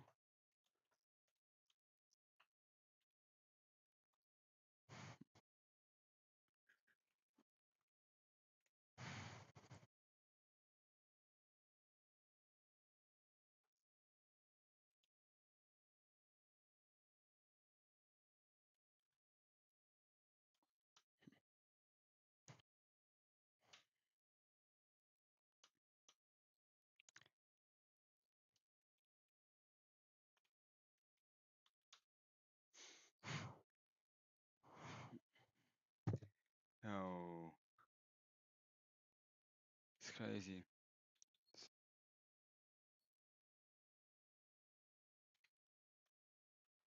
Okay, 3 clean stone. I really need a beacon.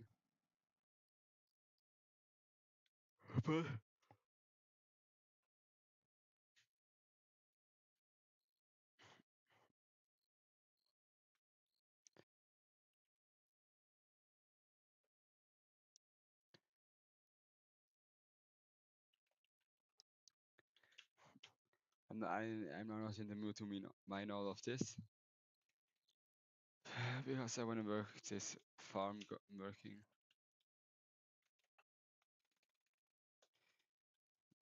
This should give me some 8.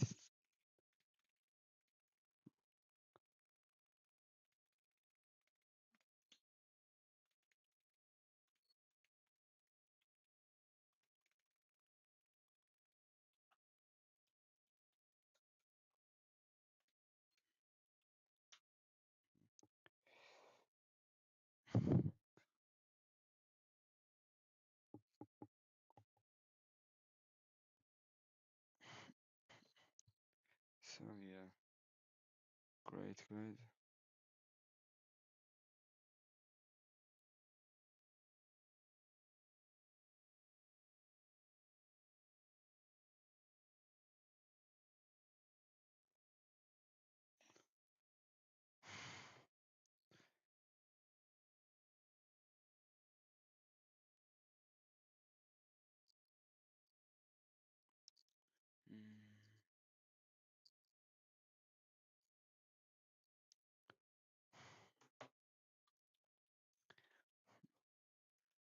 That's practical.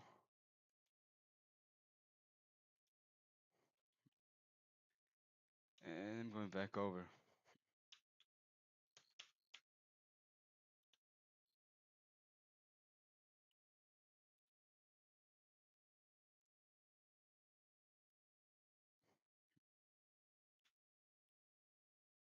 And yeah.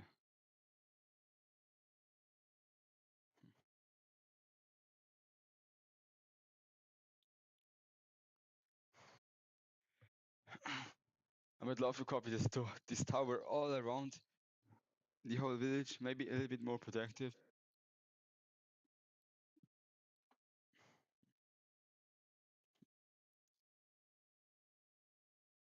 Come on, guys.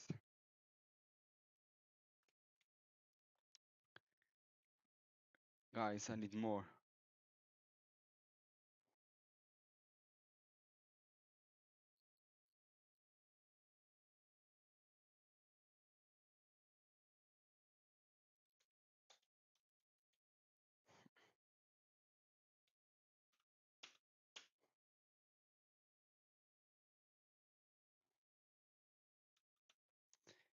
And there are also a champ population.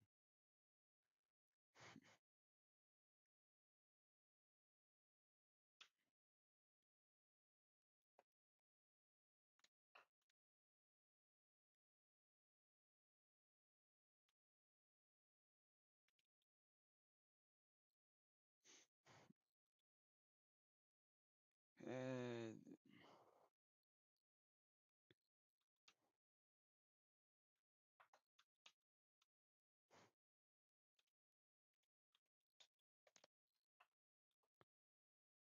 okay, great.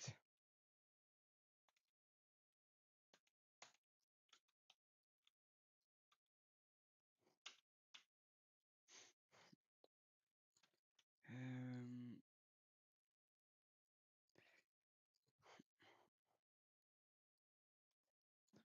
that's great.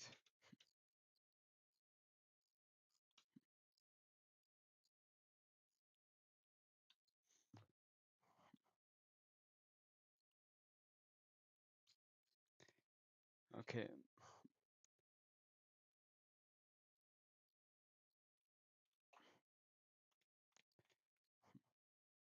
The thing I want to do now is get myself some stuff.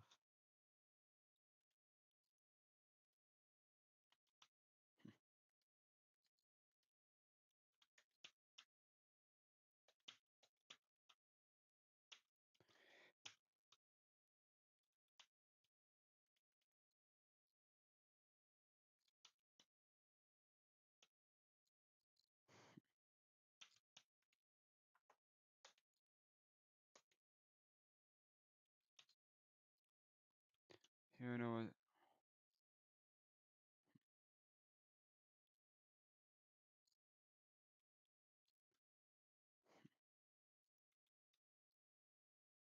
That's great.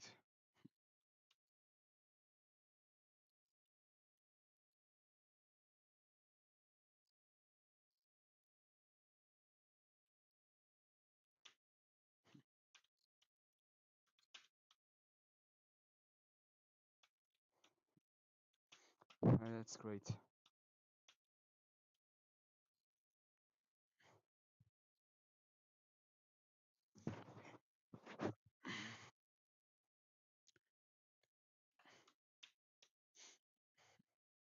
That's great.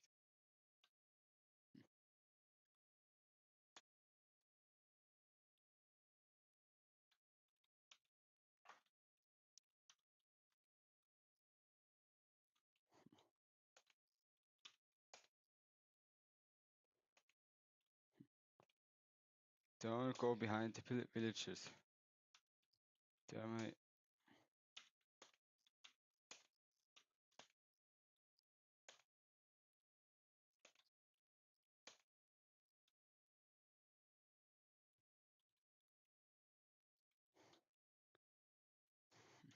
Three. I only left 3 iron left. That's so. It's not a lot. Okay.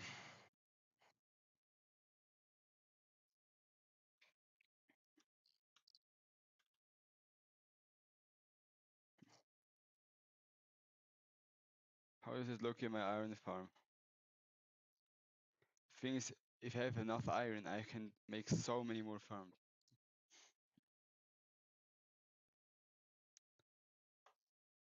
Oh. 2 children and a normal village children. That's cool. Take more bread, my dear people. Take more bread and make yourself bigger and richer, richer, richer. Make me, yeah. Oh, I love. Oh, I hope I can see the golems. Come here. Give me iron. Give me so much.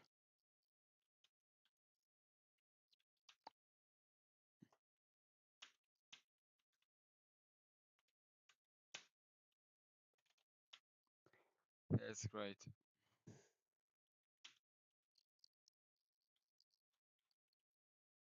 Hmm.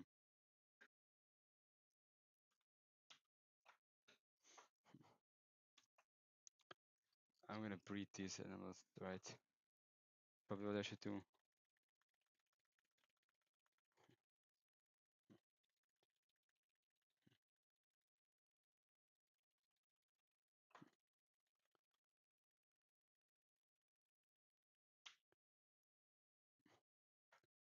So here. What's up? Hello G, what's up? Hello Purify 4V. Sorry, what's your name? Purify. Welcome to the chat. Welcome, welcome.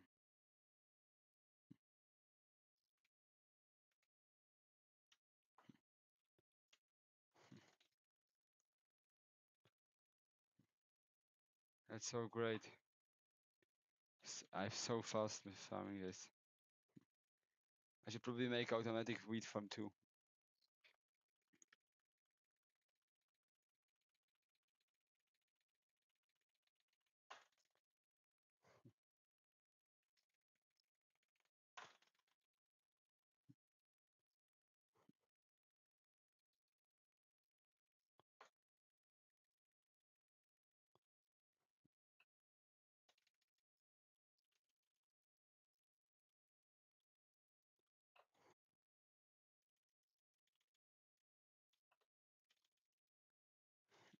So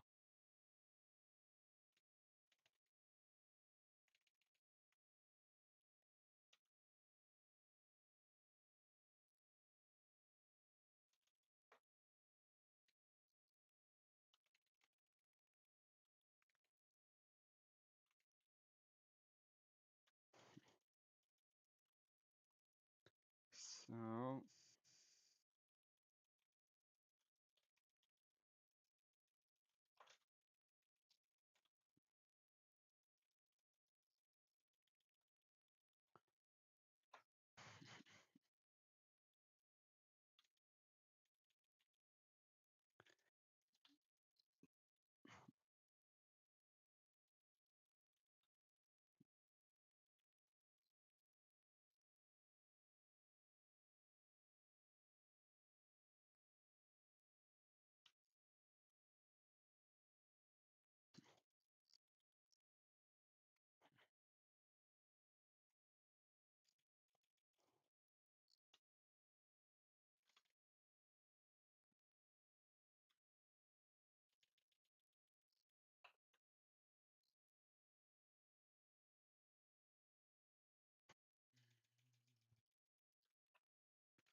So it's great.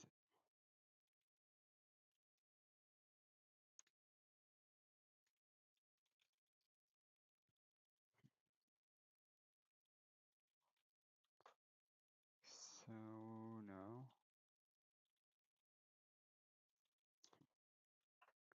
it's great.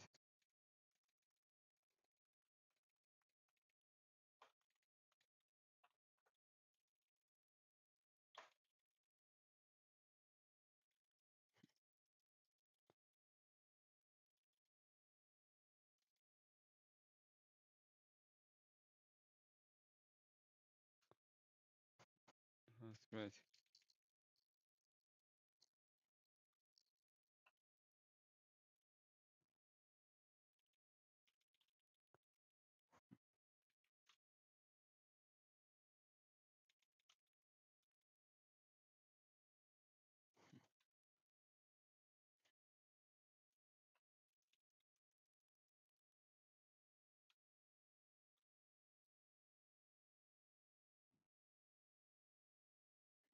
So yeah.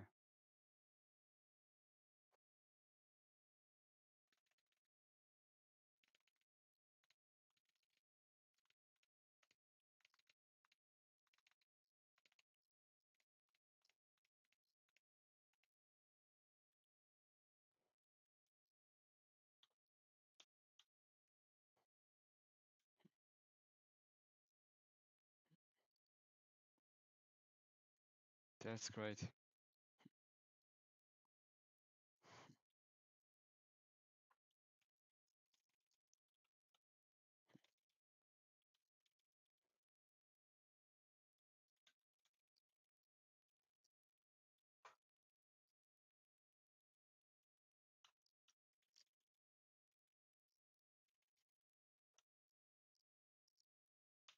So yeah.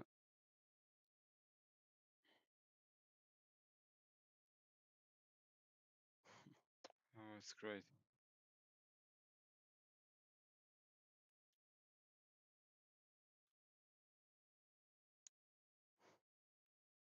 And you still didn't make a next child.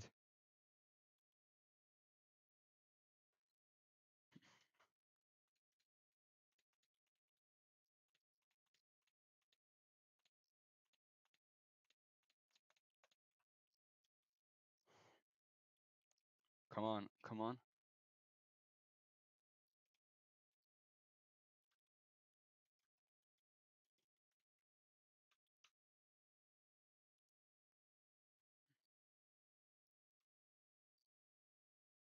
That's great.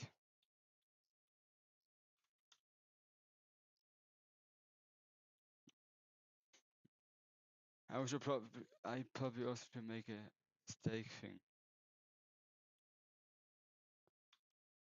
That's great. This sheep thing is cool. And I want to do this with every sheep color. So let's say if every sheep color 5 of them. Because then I have a lot of different colored wool.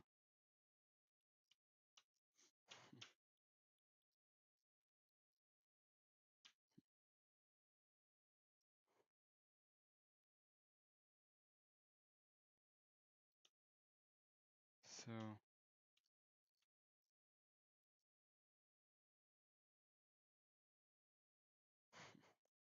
it's great.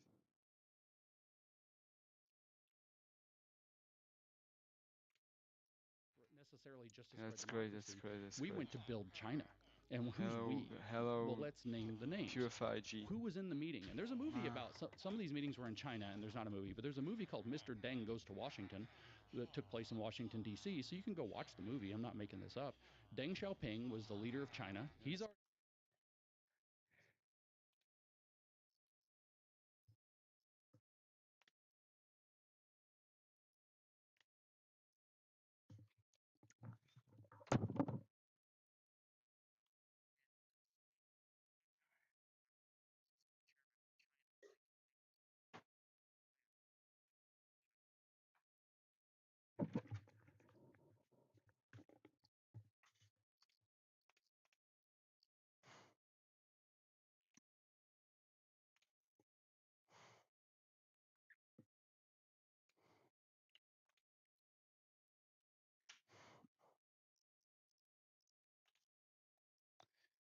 Phew.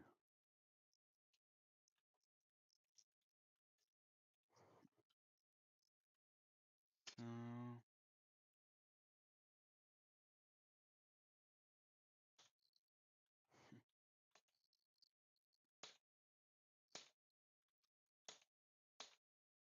Oh shit, that's what I need. What I wanted.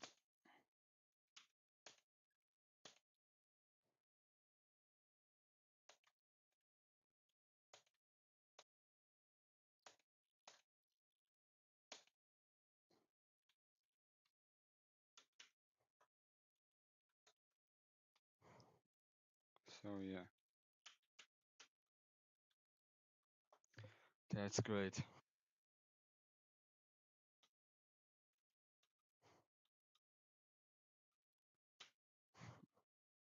That's great.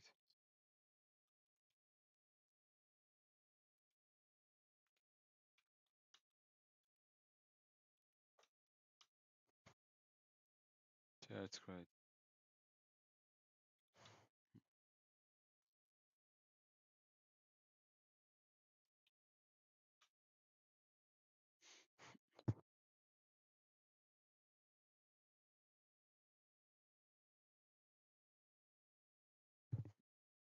So please.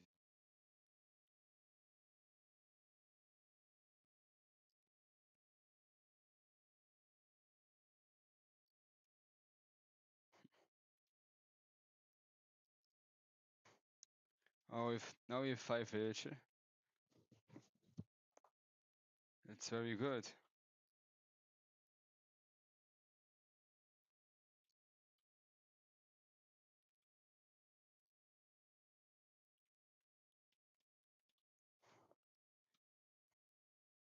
So I still want them to make some golems.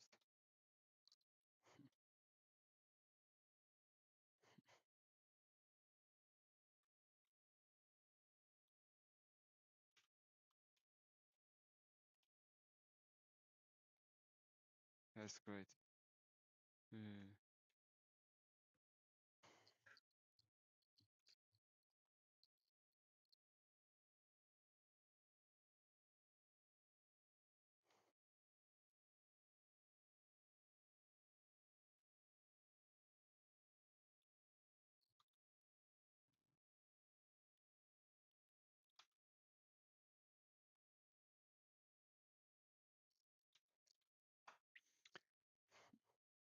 Oh yeah.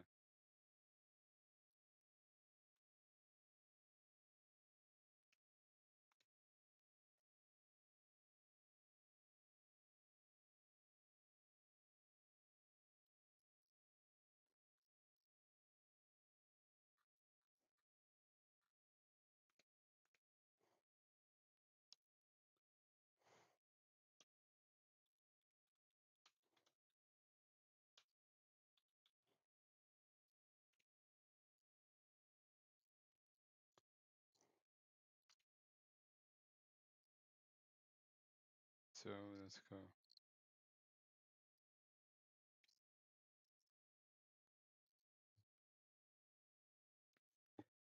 Oh yeah.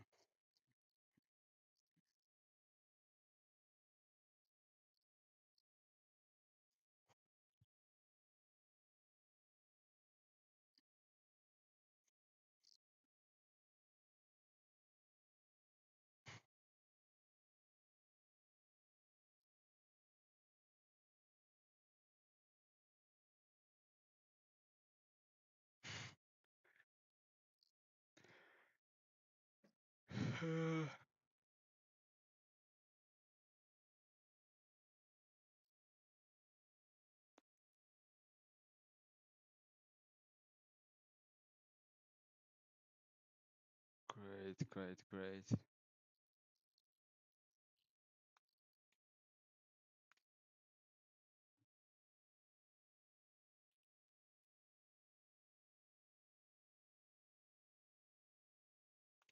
Okay, great. Great, great.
Okay, that's cool.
So yeah, that's great.